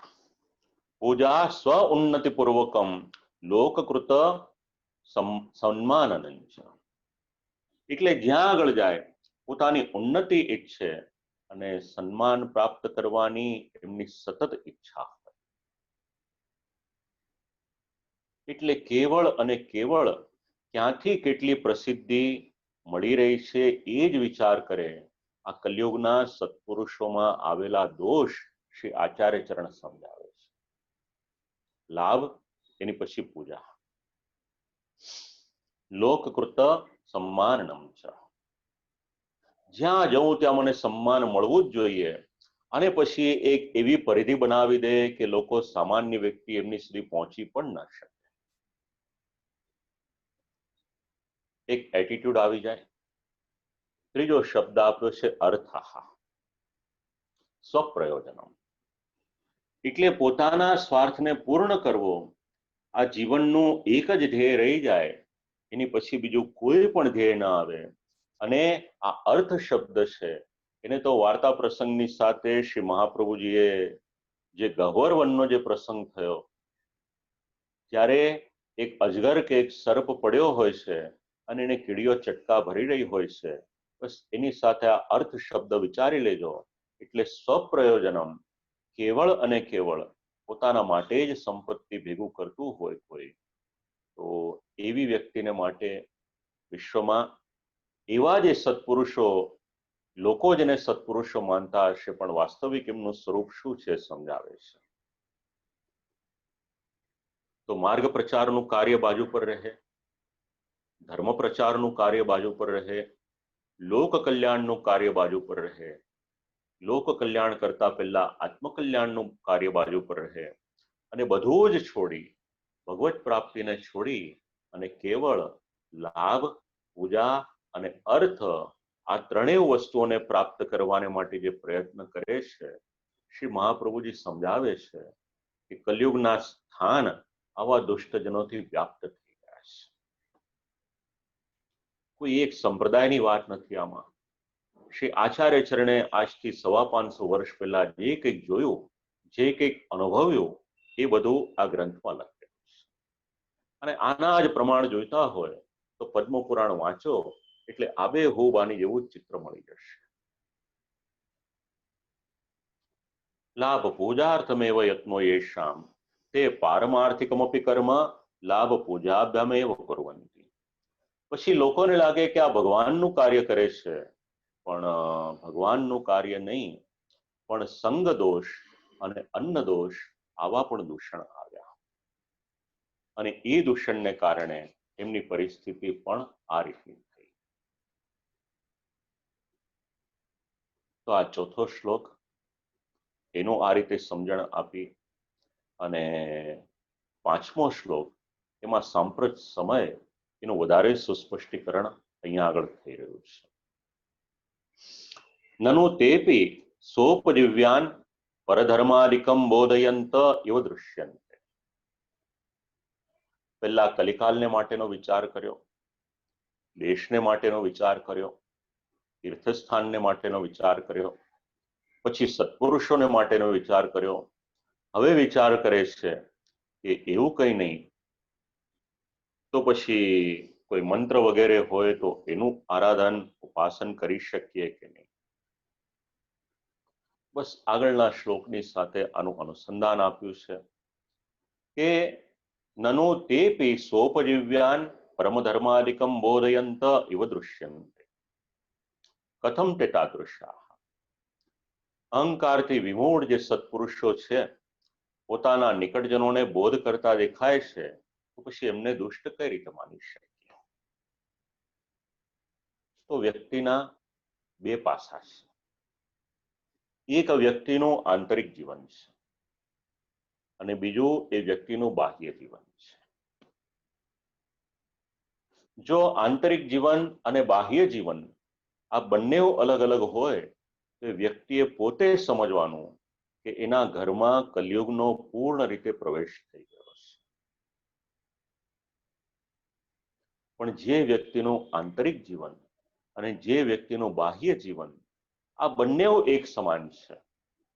5-10% આમ તેમ હોઈ શકે, કારણ કે પરિવારમાં જ્યારે વ્યક્તિ રહેતો હોય ત્યારે એની એક મર્યાદા હોય છે, એની એક થોડીક લિબર્ટી હોય છે, એની અંગત લાઈફ છે.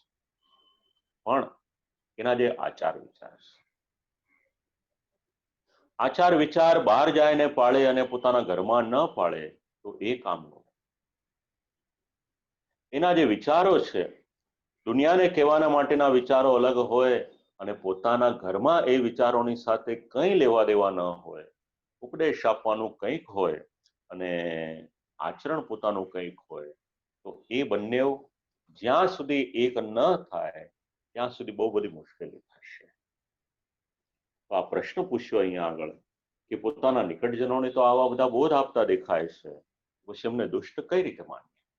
અત્યારના આપણા મનમાં જે પ્રશ્ન થાય, શ્રી આચાર્ય ચરણના શબ્દો પર ટીકાકારો પહેલેથી જ એનું નિરાકરણ થઈ ગયું છે. લાભાર્થમ યા પૂજા તસ્યામેવ કૃત પ્રયત્ન ન તો ભગવત કીર્તનાદો સંતુષ્ટાઃ સંતઃ પરસ્પરમ પૂજયંતી તાદૃશી તો નાપેક્ષિતા. બહાર બધું બરાબર દેખાય છે, એની ના નથી, પણ ભગવત ગુણાનુવાદ, ભગવત કીર્તનાદ, ભગવત કીર્તન વગેરેથી સંબંધિત પૂજા એ એમને કોઈ પણ પ્રકારે અપેક્ષિત નથી.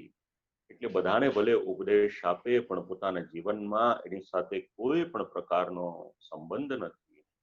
આવા લોકોને મંત્ર વગેરે પણ અશુદ્ધ હોવાને કારણે એમની પૂજા સામગ્રી એ પણ અયોગ્ય છે. તો આવા ધર્મ કરતા અને એની પછી એમની પૂજન સામગ્રી એટલે મંત્ર વગેરેનો ઉલ્લેખ અહીંયા આગળ કરવામાં આવ્યો છે. અને ટીકાકાર ખૂબ એક મહત્વનો શ્લોક કોટ કરે છે. ભિક્ષાશયા ચ ગૃહ્ણંતિ મમ નામાની ચાર્જુન અમુખ્યાસ્તે જના પાર્થ દૂરત પરિવર્જય. ભગવાનના નામનો ક્યાં વિનિયોગ કરવો અને ક્યાં ન કરવો એની એક મર્યાદા છે. ક્યારેય પણ આજીવિકાને માટે, ભિક્ષા માટે ભગવાનનું નામ એને વટાવશો નહીં. વૈષ્ણવના આચાર વિચાર તો વાર્તા પ્રસંગ ત્યાં સુધી સમજાવે છે કે એક વૈષ્ણવ કોઈકને ત્યાં નોકરી કરતા હોય છે તો પોતાનો વૈષ્ણવત્વ કે પોતાનો વૈષ્ણવ ધર્મ એ ત્યાં નથી બતાવતા અને ત્યાં જાય ત્યારે પોતાનો તિલક હોય છે એને પણ ભૂસી નાખે. આપણા ધર્મને કારણે કોઈક આપણી પર દયા કરીને પૈસા આપે એ ધર્મ વેચવાને માટે નથી, એટલું યાદ રાખજો. તો ભિક્ષાશયા ચ ગૃહ્ણંતિ, ભગવાનનું નામ લઈ અને ભિક્ષા માંગે એટલે ભિક્ષા એટલે શું, પછી કંઈ પણ તમે એમાં વિચાર કરી શકો છો. ભગવાનનું નામ લઈ અને જો ભિક્ષા માંગે તો ટીકાકાર કહે છે કે એ તો ગૌણ છે. ભગવાનનો ભક્ત ખરો પણ એ ગૌણ કક્ષામાં આવે છે. અને એટલા જ માટે અમુખ્યાસ્તે જના પાર્થ દૂરત પરિવર્જય, એને તો દૂરથી નમસ્કાર કરી દો, એમનો ત્યાગ કરી દો, એ વધારે શ્રેયસ્કર છે. અને શ્રી આચાર્ય ચરણ આ જ આજ્ઞા આપે છે શ્રીમદ ભાગવતને માટે પણ. વૃત્યર્થમ નૈવ યુંજિત, આ શ્રી આચાર્ય ચરણનો સિદ્ધાંત છે. ધર્મના બાને કે પોતે ધર્માચરણ કરીએ છીએ એના માટે થઈને કોઈની પણ પાસે હાથ લાંબો કરાય. એ તો શ્રી ઠાકોરજી કોઈના ને કોઈના હૃદયમાં કોઈ પણ પ્રકારની પ્રેરણા કરી દે અને આખા વિશ્વનું તંત્ર પ્રભુ ચલાવે. અને જ્યારે ભગવાન એવી આજ્ઞા કરે કે યોગક્ષેમમ વહામ્યહમ, પછી આપણે ચિંતા કરવાની જરૂરિયાત શું છે? ઘણી વખત આ વાત તો અનુભવી છે. તો મંત્રની અસાધકતા કઈ રીતે એ સમજાવવાને માટે અપરિજ્ઞાન નષ્ટેષુ મંત્રેશ્વ વ્રતયોગીષુ તિરોહિતાર્થ દેવેશુ કૃષ્ણ એવ ગતિર્મમ, આ વાત સમજાવી છે. 6:15નો સમય થયો છે. હું એક વખત જરા પૂછી લઉં, પૂજ્ય મહારાજશ્રી પધાર્યા હોય તો આપણે આપશ્રીને વિનંતી કરી અને આપશ્રીના વચનામૃતનો આપણે લાભ લઈએ. હરિતભાઈએ કહ્યું કે પૂજ્ય મહારાજશ્રી પધાર્યા છે.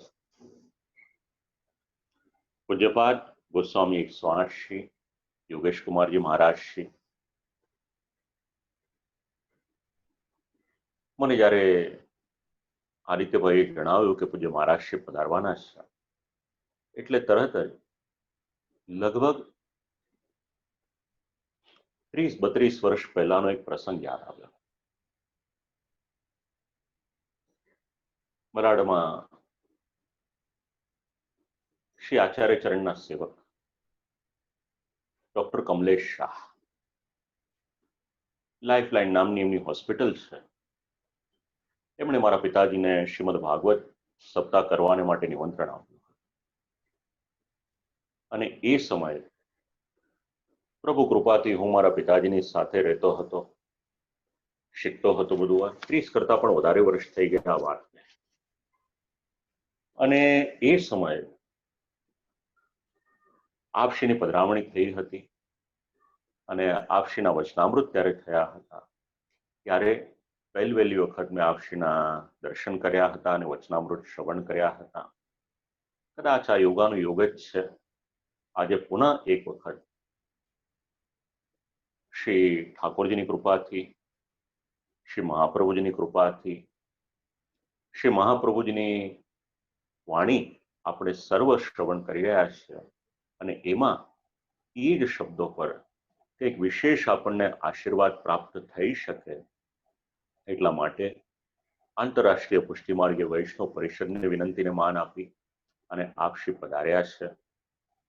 તો પરિષદના કાર્યકર્તાઓ વતી અને જેટલા જેટલા વૈષ્ણવો આ શ્રવણ કરી રહ્યા છે, યુટ્યુબના માધ્યમ દ્વારા, ફેસબુકના માધ્યમ દ્વારા, ઝૂમ દ્વારા, એક પરિવારમાં અનેક સદસ્યો પણ શ્રવણ કરી રહ્યા છે. તો જેટલી જેટલી આ પુષ્ટિ સૃષ્ટિ છે, જે વૈષ્ણવો શ્રવણ કરી રહ્યા છે, આ સર્વની વતીથી પણ આપશ્રીનું ખૂબ ખૂબ સ્વાગત. એવમ સર્વની વતી કરબદ્ધ આપશ્રીને વિનંતી છે કે વચનામૃત દ્વારા અમને સર્વને લાભાન્વિત કરે, આપશ્રી અભિસિંચિત કરે એવી વિજ્ઞપ્તિ આપશ્રીના શ્રી ચરણોમાં કરી અને આજની વાણીને અહીંયા આગળ વિરામ આપું છું. આવતીકાલે 5મા શ્લોકથી આપણે આરંભ કરીશું. આપશ્રીના યુગલ શ્રી ચરણોમાં દંડવત પ્રણામ.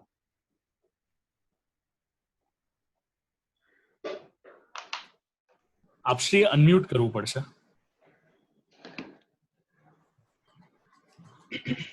બરોબર છે હવે? જી શરૂઆત કરું? જી. ચિંતા સંતાન અંતારો યત્પાદાંબુજરેણવ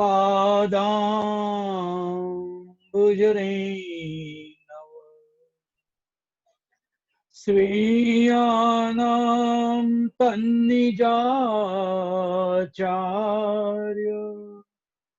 પ્रणमामि यदनुग्रहतो जन्तु सर्वदुःखातिगो भवे तमं सर्वदा वन्दे श्रीमद्वल्लभनन्द. बोलो श्री बाल कृष्ण लाल की, श्री गिरिराज धरणी की जय, श्री वल्लभाधीश की जय, श्री गुसाई जी परम दयाल की जय. श्री वल्लभ ना चरणारविंद में हम कोटान कोटि वंदन करें.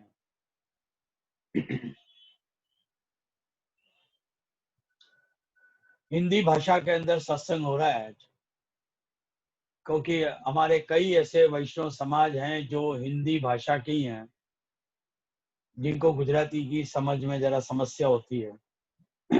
और वैसे भी अभी मेरे हर शनिवार नवरत्न ग्रंथ के ऊपर सेशन चल रहा है, जो पूरे दुनिया के वैष्णव जुड़े होंगे उसमें. तो आओ वैष्णव हम ग्रंथ के अंदर प्रवेश करें.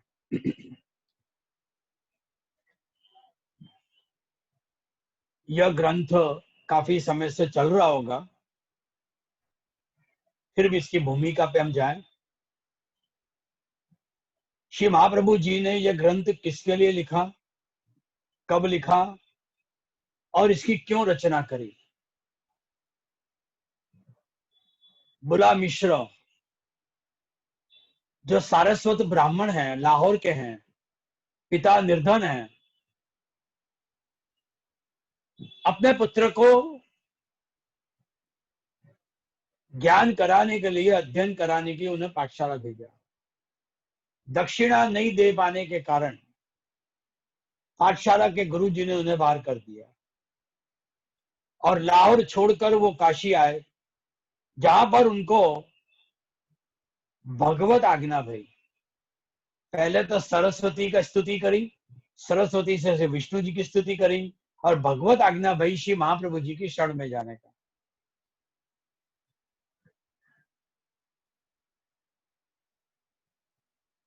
भोला मिश्र को शरण में लेने के बाद आपने कृष्णा से ग्रंथ की रचना करी. निमित्त हुए भोला मिश्र. जैसे दूध के लिए निमित्त है बछड़ा, श्रीमद् भगवत गीता जो प्राप्त भई तो निमित्त हुए अर्जुन. पुष्टि मार्ग जो प्राप्त हुआ तो निमित्त हुए दामोदर हरसानी, तो निमित्त हुए बुला मिश्र। कृष्णा से ग्रंथ को रचना के लिए यह ग्रंथ क्यों लिखने में आया, उसके दो मुख्य कारण हैं। श्री ठाकुर जी के चरणारविंद में मन दृढ़ बने और जीव के अंदर अनन्यता आवे। कृष्णा से पाठ के दो फल हैं, सर्व शास्त्रों का ज्ञान और श्री ठाकुर जी में मन की दृढ़ स्थिति। ये दो फल की प्राप्ति के लिए कृष्णा से का पाठ हम करते हैं और ग्रंथ है। जब यह ग्रंथ का निरूपण हुआ तब आश्री की उम्र 35 वर्ष थी। विक्रम संवत 1570 में इस ग्रंथ की रचना भई और इसकी रचना अड़ेल में हुई, जहां आपका निज निवास स्थान था। इस प्रकार ग्रंथ प्रकट हुआ। 16 ग्रंथ के 16 ग्रंथ में 9वें ग्रंथ के क्रम के अंदर कृष्णा से ग्रंथ आता है। कृष्णा से ग्रंथ के पहले वैष्णव के लिए मुख्य रूप से 3 ग्रंथ का निरूपण किया। एक तो नवरत्न ग्रंथ की रचना हुई, दूसरा अंतःकरण प्रबोध की और तीसरा विवेक धैर्य आश्रय। ये चारों ग्रंथ जीव को वैष्णव बनाने के लिए है, यानी कि अपनी वैष्णवता को मक्कम करने के लिए ये चारों ग्रंथ का निरूपण करने में आया। परंतु हमारी वैष्णवता मुख्य रूप से 4 रूप से ये खंडित होती है। सबसे पहले वैष्णव के अंदर चिंता रहती है, जो आजकल चल रहा है। दूसरा है वैष्णव के अंदर हठाग्रह दुराग्रह, हेड़े हेड़े करना। तीसरा है अधीरिया, अविश्वास। बार बार में हमारे अंदर अविश्वास पैदा हो जाता है, अधीरिया हो जाते हम। और चौथा है अस्थिरता, हम स्थिर नहीं रहते हैं। बारंबार हमारे विचार बदल जाते हैं, हमारे व्यवहार बदल जाते हैं, हमारा चिंतन से निकल के चिंता में चले जाते हैं। वैष्णव भगवत भक्ति के लिए 5 वस्तु की प्रधानता है। ये 5 वस्तु अगर हमारे अंदर रहेगी तो हम भगवत भक्ति कर सकते हैं। एक है विरक्ति, दूसरा है प्रयत्न प्रवृत्ति, तीसरी है प्रसन्नता, चौथी है स्वरूपा शक्ति और 5वां है क्लेश, दुख के कारण। हम भक्ति तो कर रहे हैं, पर हम भक्ति में हमारी स्थिरता कैसे मालूम पड़े? तो यहां हमें टीकाकारों ने समझाया कि शरणागति से शक्य है कि हम भक्ति में स्थिर हैं। केवल दृढ़ चरण केरो भरोसो बोलने से हमारी शरणागति सिद्ध नहीं होती है। या जो महाप्रभु जी ने नवरत्न में छेल्ले कहा कि तस्मात् सर्वात्मना नित्यम श्री कृष्ण शरणम ममा, अष्टाक्षर मंत्र का विस्मरण करने से या बोलने से शरणागति हमारे को नहीं होती।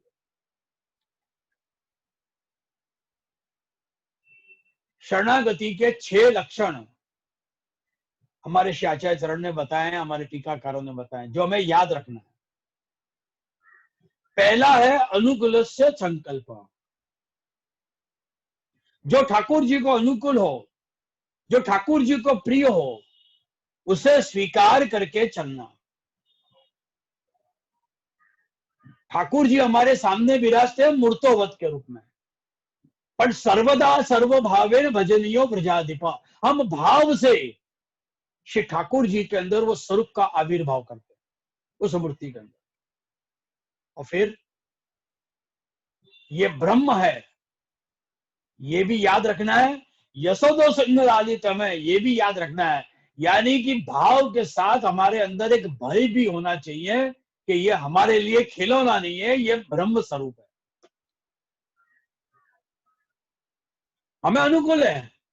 पर हो सकता है कि ठाकुर जी को स्वीकार न करें। तो ठाकुर जी को अनुकूल हो ऐसा संकल्प लेकर हम अनुकूल से संकल्प, ये एक शरणागति का रास्ता। दूसरी शरणागति है प्रातिकूल्य विसर्जनम। जो ठाकुर जी को अप्रिय है उसे छोड़ देना चाहिए, वो हमें जीवन में कभी नहीं करना चाहिए। जो जो जीवन में प्रतिकूलता आवे उन सबका त्याग कर देना चाहिए। शरीर जी भी आज्ञा कर रहे शिक्षा पत्र में कि प्रातिकूल्य यथा त्याग प्रभव संबंध वस्तु न, जो भगवत संबंध में जो प्रतिकूल होता हो उन सबका त्याग कर देना चाहिए। तीसरा है भ्रतत्व वर्णम स्यता। श्री ठाकुर जी ने हमें सेवक तरीके पसंद किया, हमें स्वीकार किया है। श्री ठाकुर जी ने हमें सेवक के साथ साथ दास तरीके हमें स्वीकार किया है। मुझे उन्होंने दास बनाया है, वो मेरे भ्रतत्व यानी मेरे स्वामी हैं। और वो स्वामी और सेवक का जो संबंध है उसे स्वीकार करके चलना है। कभी भी ठाकुर जी के साथ मित्र का व्यवहार नहीं होना चाहिए, सखा व्यवहार नहीं होना चाहिए। भले वो हमें दान में मिला हो तो भी स्वामी सेवक का संबंध रखना चाहिए।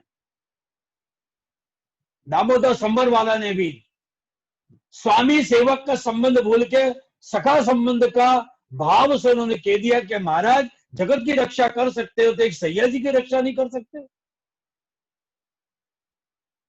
दास भावना रखनी अर्थात अभिमान छोड़ देना, अहंता ममता का त्याग करना। चौथा है रक्षत स्थिति रक्षस्यति विश्वास। श्री ठाकुर जी मेरा अवश्य रक्षण करेंगे ऐसा एक विश्वास होना चाहिए। जिस प्रभु को हम मान रहे हैं, जिनके प्रति हमारी अनन्यता है, हमारा समर्पण है, उनके साथ पूर्ण रूप से हमारी वफादारी होनी चाहिए। ये जरूरी है। शरण एक का ही होता है, ऐसा नहीं कि जैसे कपड़ा बदले ऐसे मंत्र बदले, धर्म बदले और भगवान बदले। छठा है, पांचवा है नैवेद्य आत्मनिक्षेप अर्थात आत्मनिवेदनम ब्रह्म संबंध। अहम तवास्मी, केवल दीक्षा ले ली इतना ही पुरतो नहीं है, उसे जीवन में उतारना है, चरितार्थ करना है, उसे आचरण में लेना है। एक समर्पित बनकर ठाकुर जी की सेवा करें और जीवन में असमर्पित का त्याग करना है। और छठी शरणागति है कार्पण्य यानी कि दीनता। इतना सब करते हुए हमारे अंदर दीनता जाने नहीं चाहिए। पुष्टि मार्ग के 10 मर्म में द्वारकेश जी ने दीनता को भी एक मर्म के रूप में लिया है। दीनता उद्बोध गुणगान से। तो दीनता पूर्वक ही ठाकुर जी की सेवा करें।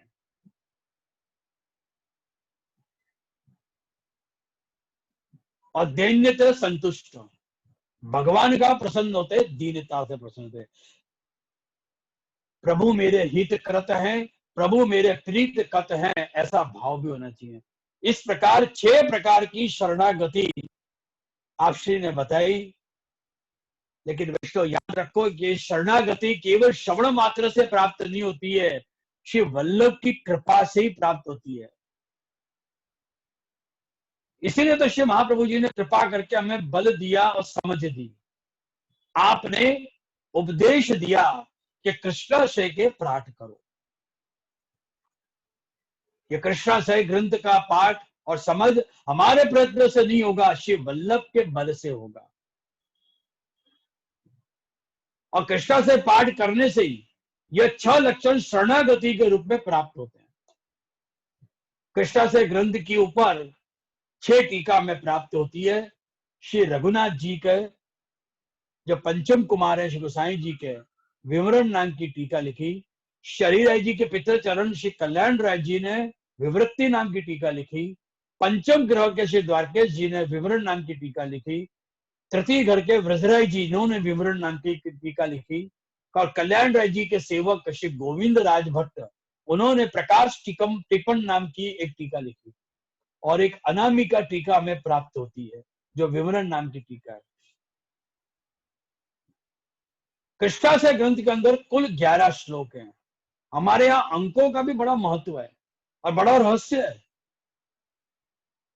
11 अंक ही क्यों, केवल 11 श्लोक ही क्यों रत्ना में लिखे गए, इसके अलावा ज्यादा या कम क्यों नहीं हुए? श्री महाप्रभु ने बहुत विचार किया 11 श्लोक रखने के बाद। उसके अलग अलग 6 कारण टीकाकारों ने बताया। मैं पहला कारण है, कर्म मार्ग में भगवान की प्राप्ति के लिए 6 साधन बताए। देश, काल, कर्म, कर्ता, ग्रंथ, मंत्र। ये 6 शुद्ध हो तो कर्म शुद्ध होता है और उस कर्म से ही जीव को मोक्ष प्राप्त होता है। इसके अलावा 4 पुरुषार्थ हैं, धर्म, अर्थ, काम और मोक्ष। कुल मिलाकर 6 और 4 10 हुए। और इन 10 के द्वारा जीवात्मा भगवान को, एक परमात्मा को मिलने के लिए जीवन भर ही नहीं, जन्मों जन्म प्रयत्न करता है। इसलिए वो परमात्मा जिसकी प्रयत्न करता है प्राप्ति की, वो एक, और ये कुल 10। इस प्रकार कुल मिला के कृष्णाशय ग्रंथ के अंदर 11 श्लोक है। दूसरा कारण है, श्रीमद् भागवत के अंदर 12 स्कंद में भगवान की 10 लीलाओं का वर्णन है। तृतीय स्कंद से लेकर 12 स्कंद तक, सर्ग, विसर्ग, उति, पोषण से लेकर आश्रय लीला तक, इस प्रकार 10 लीलाओं का वर्णन करने में आया। उनमें से एक लीला आश्रय लीला है। श्री महाप्रभु जी ने इसे निबंध में बहुत सुंदर इसे समझाया। यह 10 लीला युक्त भगवान का आश्रय करने के लिए, जिसमें 10 लीलाओं का निरूपण है, ऐसे भगवान का सेवन करना चाहिए, उसमें आश्रय दृढ़ बनता है। तो यहां 10 श्लोकों द्वारा कृष्णाशय को दृढ़ करने की बात करी।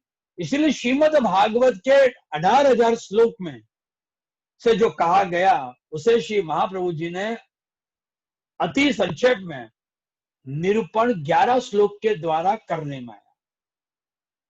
तो 10 लीलाओं का वर्णन के लिए 11 श्लोकों का निरूपण करने में आया। तीसरा कारण है, भक्ति के प्रकार कितने, मुख्य रूप से 10, और उससे अधिक विचारें तो 2 भक्ति हमें मिलती है, निर्गुण और सगुण।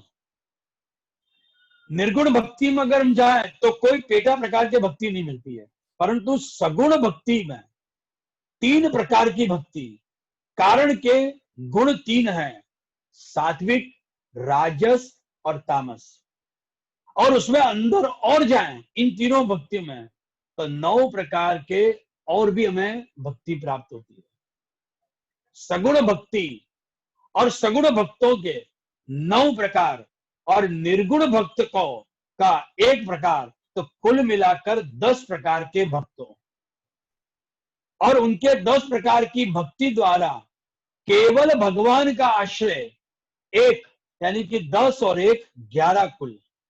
इसीलिए कृष्णाशय ग्रंथ के अंदर 11 श्लोक हैं, अर्थात कोई भी प्रकार का भक्त हो वो 11 श्लोक द्वारा भगवद आश्रय दृढ़ कर सकता है।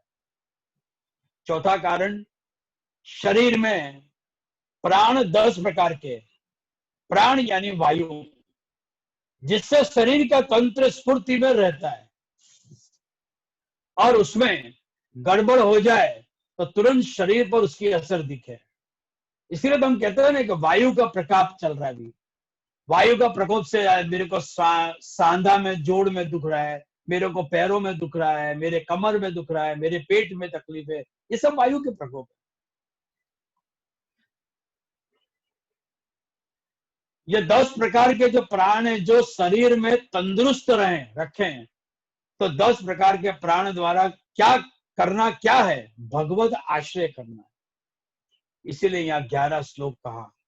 5वां कारण है हमारी 10 इंद्रियां, 5 कर्मेंद्री, 5 ज्ञानेंद्री और 1 मन, कुल 11। और ये 11 भगवान के शरण में आए, स्वीकारे, इसीलिए 11 श्लोक है। और 6ठा कारण है मनुष्य सामान्य रूप से 2 प्रकार के अन्याश्रय करता है। अन्याश्रय का अर्थ प्रभु में अविश्वास, जगदीश का आश्रय छोड़ना, वह अन्याश्रय। जगत में 3 बातें मुख्य जिसका हम अज्ञानता में आश्रय करते हैं। पहला है काल का अन्याश्रय, यानी कि समय का। सब समय पे चलना चाहिए। मंदिरों में दर्शन करने जाना है तो जिस मंदिर में सही समय पे, राइट टाइम पे दर्शन खुलते हो, वहां हम दौड़ते हैं, वहां का हम आग्रह रखते हैं। क्या वाकई वहां सेवा होती है?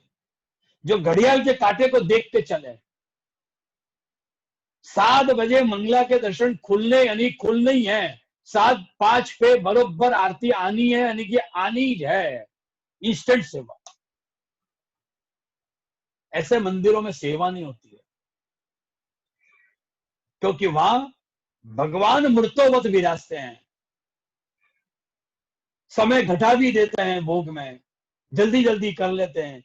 ये भूल जाते हैं कि ये यशोदो संग लालितम है, जिनके पास से क्या हम समय की अपेक्षा कर सकते हैं? नहीं। दर्शनार्थी को क्या मालूम कि सेवा में विलंब क्यों होता है? अरे वो तो नटखट ठाकुर है। अरे लौकिक में बालक, अपना बच्चा जो है वो कभी तैयार नहीं होता है समय पे, वो भी नखरे करता है, उसको भी मनाना पड़ता है। ठीक वैसे अपने भी ठाकुर जी को करना पड़ता है। ये सब कैसे मालूम होगा? घर में अगर सेवा बिराज रही हो तो खबर पड़े। श्रृंगार समय पे नहीं होवे, नखरा करे, धराई नहीं, वस्त्र नहीं मिले, विनती करनी पड़े, अतकी की सामग्री धरनी पड़े, मनोवार करना पड़े, तब जाके श्री ठाकुर जी स्वीकार करे अपने मनोवार को, और फिर बाद में ठाकुर जी सब कुछ धरा ले। बाहर बैठे लोगों को क्या मालूम कि क्यों देर हो रही है? तो काल और समय का आश्रय सेवा में नहीं चले। जहां समय आएगा अन्याश्रय होगा। जल्दी जल्दी सेवा करें, समय नहीं हमारे पास। दूसरा कारण है देश। हम जगह का भी आश्रय लेते हैं। कोई जगह अच्छी होती है, कोई जगह खराब होती है, अनुकूल नहीं है। ये जगह नहीं चलेगी, ये गांव नहीं चलेगा, ये शहर नहीं चलेगा, तो अनुकूलता आएगी नहीं। तो अंत में श्री ठाकुर जी नक्की करते हैं कि उनको कहां विराजना है। दूसरा है तीर्थ। जगत में आए तो हो सकता है कि हम मेट्रो सिटी में रहते हैं, अच्छे खराब सब कार्य करते ही हम लोग, और उससे निवृत्त होने के लिए तीर्थों पे जाते हैं। मथुरा चले गए, यमुना जी में जाके डुबकी मार ली। पत्नी ने कहा कि चलो अपन यमुना जी में डुबकी मारिया में, पति को तो भाव नहीं है, फिर भी चले गए, डुबकी मारिया है। पत्नी से पूछा कि चलो पाप धो लिया? तो कहा हाँ हो लिया। नाथ द्वारा आए, 3-4 दिन रुके, और उनसे पूछो, वापस आए कि भाई आपने दर्शन किए? तो किए। तो क्या ठाकुर जी ने श्रृंगार किए? तो बोले वो सब तो मुझे मालूम नहीं है, वो मेरी समझ में नहीं आता। बस ऐसी समझ पड़े कि मुझे दर्शन कर रहे हैं, सुंदर सुंदर कुछ श्रृंगार जैसे धरे थे, बस। तो काल का अन्याश्रय,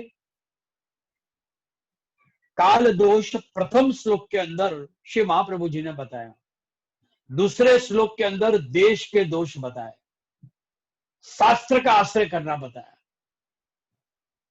कितने वैष्णव ऐसे हैं, कितने शास्त्रियों में खूब वैष्णवता और दीनता रहती है, और कितने ऐसे हैं शास्त्री के जिनको बहुत ही अभिमान रहता है।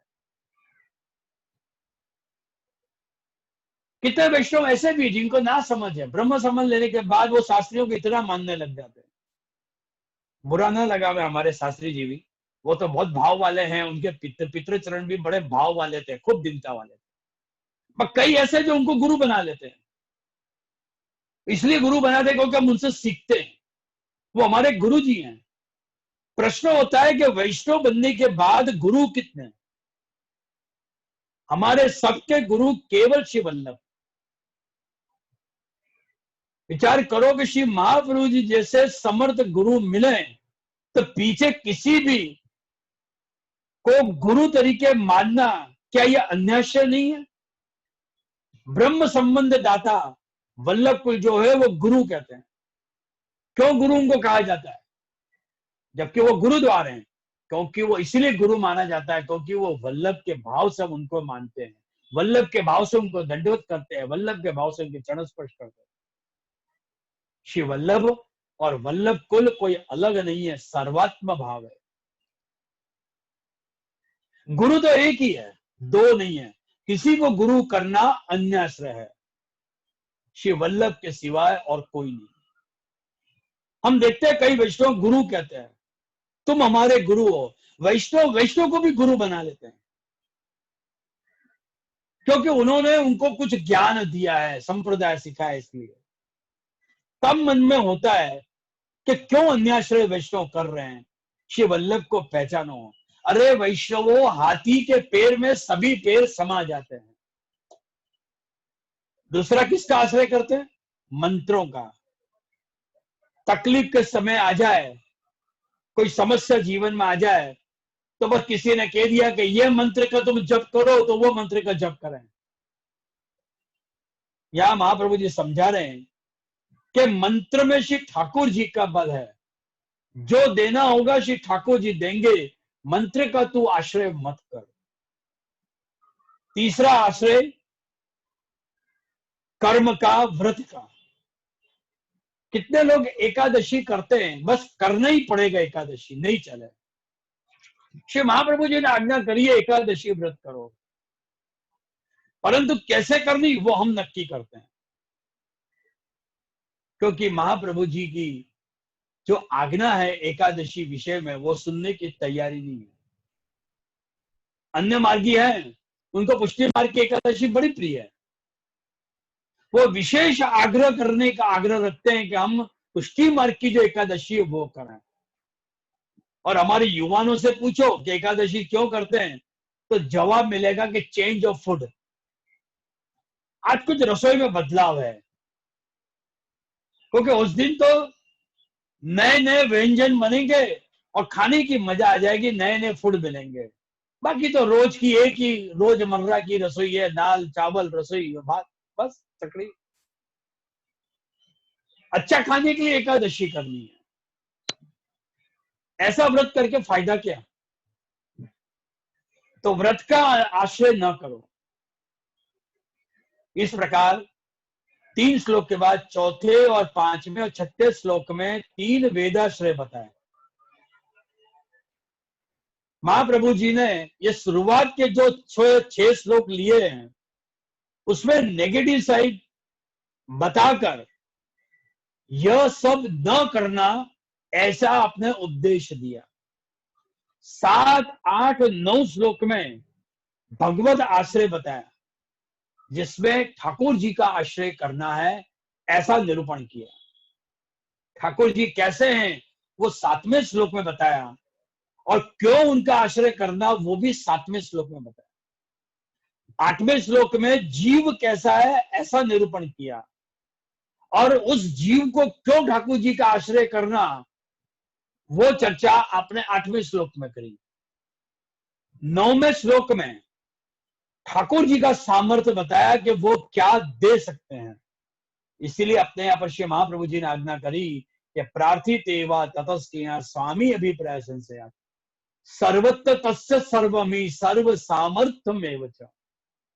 और अंतिम 10वें और 11वें श्लोक में श्री महाप्रभु जी ने श्री ठाकुर जी को विनती करते हुए कि कैसे एक जीव को रहना है ऐसा वर्णन करके विनती करते हैं। इस प्रकार स्तोत्र पाठ का 10वें और 11वें में जाकर आपने फल बताया। इस प्रकार पूरे ग्रंथ में 11 श्लोक हैं। 16 ग्रंथ के 16 ग्रंथ में कृष्णा से ग्रंथ थोड़ा विशिष्ट है, यह भी हमें समझ लेना है टूकान में भी। 16 ग्रंथ में 2 ग्रंथ स्तुति के हैं, शायद आपको शास्त्री जी ने बताया होगा भी, और 14 ग्रंथ जो हैं वो सिद्धांत के ग्रंथ हैं। यमुनाष्टक में श्री यमुना जी की स्तुति है, तो कृष्णाशय में श्री ठाकुर जी की स्तुति है। इसलिए ये दोनों ग्रंथ, यमुनाष्टक और कृष्णाशय ग्रंथ, दोनों स्तुति के ग्रंथ हैं। बाकी के 14 ग्रंथ में पुष्टि सिद्धांत बताए श्री महाप्रभु जी ने। 14 ग्रंथों में कहीं पे भी स्तुति नहीं मिलेगी, केवल महाप्रभु जी के उपदेश मिलेंगे। भक्ति का एक सामान्य प्रकार ऐसा भी है कि श्री ठाकुर जी के सामने कभी स्तुति करनी चाहिए। इसीलिए सेवा के समय में यमुनाष्टक का पाठ अपने किया जाता है। मंगला की जो झाड़ी है उसमें नवरत्न का पाठ, और बाकी के झाड़ी भरते समय यमुनाष्टक का पाठ करते हैं। मतलब झाड़ी भरते समय हम श्री ठाकुर जी की स्तुति करते हैं। ये स्तुति करके हम विनती करते हैं श्री यमुना जी को कि जल स्वरूप में आप श्री ठाकुर जी के पास विराजो झाड़ी में। कृष्णाशय के पाठ में श्री ठाकुर जी के सन्मुख करने की आज्ञा हमारे श्री महाप्रभु जी ने करी। यह एक ही ऐसा ग्रंथ है जो ठाकुर जी के सामने सन्मुख किया जाता है। बाकी के जितने पाठ हैं वो सब के सब अनुसर में करने की आज्ञा है, सन्मुख नहीं कर सकते। ये याद रखना। कारण, ये भी कारण समझा दूं क्यों नहीं कर सकते हैं, क्योंकि बाकी के सारे ग्रंथों में आपके उपदेश है, यानी कि आज्ञा भी विराज रही है, उपदेश भी है। इसीलिए यहां पर ठाकुर जी के आगे हम उपदेश की बात नहीं कर सकते हैं, स्तुति की बात कर सकते हैं। इसीलिए यह ग्रंथ जो करने का जो है क्रम, वल्लभ कुल के बालकों को ही अधिकार है विशेष तौर से। इस ग्रंथ में विशिष्टता यह है कि इसमें श्री ठाकुर जी की स्तुति है, प्रार्थना कहीं पे भी नहीं है, क्योंकि पुष्टि मार्ग में प्रार्थना निषेध है। प्रार्थना अर्थात मांगना, श्री ठाकुर जी के पास लौकिक में कुछ भी मांगना, उसका नाम है प्रार्थना। तो यहाँ पर संक्षेप में मुझसे जो बना, मैंने आपके सामने कृष्णाशय ग्रंथ की मुख्य मुख्य बातें रखी। वैसे तो शास्त्री जी काफी समय से, मुझे मालूम नहीं है कब से कृष्णाशय ग्रंथ का प्रारंभ हुआ है, काफी उन्होंने चर्चा कर ली होगी। तो ज्यादा समय न लेकर मैं अपने व्यक्तित्व को मैं यहाँ विश्राम भी दे रहा हूं, क्योंकि केवल आशीष वचन थे, लेकिन कुछ बातें बतानी थी। तो श्री वल्लभ की कृपा से मैंने आपके सामने ये बात रखी है। और विशेष तौर पे हर शनिवार को नवरत्न ग्रंथ पे अभी सेशन चल रहा है मेरा। तीसरा सेशन आने वाले शनिवार से स्टार्ट होगा, वो आपको परिषद के द्वारा भी मालूम पड़ जाएगा, क्योंकि उसकी लिंक मैं उनको भी भेजूंगा। साथ में हर एकादशी को वार्ता सत्र भी चल रहा है मेरा, तो उसका भी लाभ लेना हो तो वैष्णव ले सकते हैं। शाम को इंडिया के टाइम से 8 बजे से स्टार्ट होएगा मेरा कार्यक्रम और 9:15 तक चलेगा।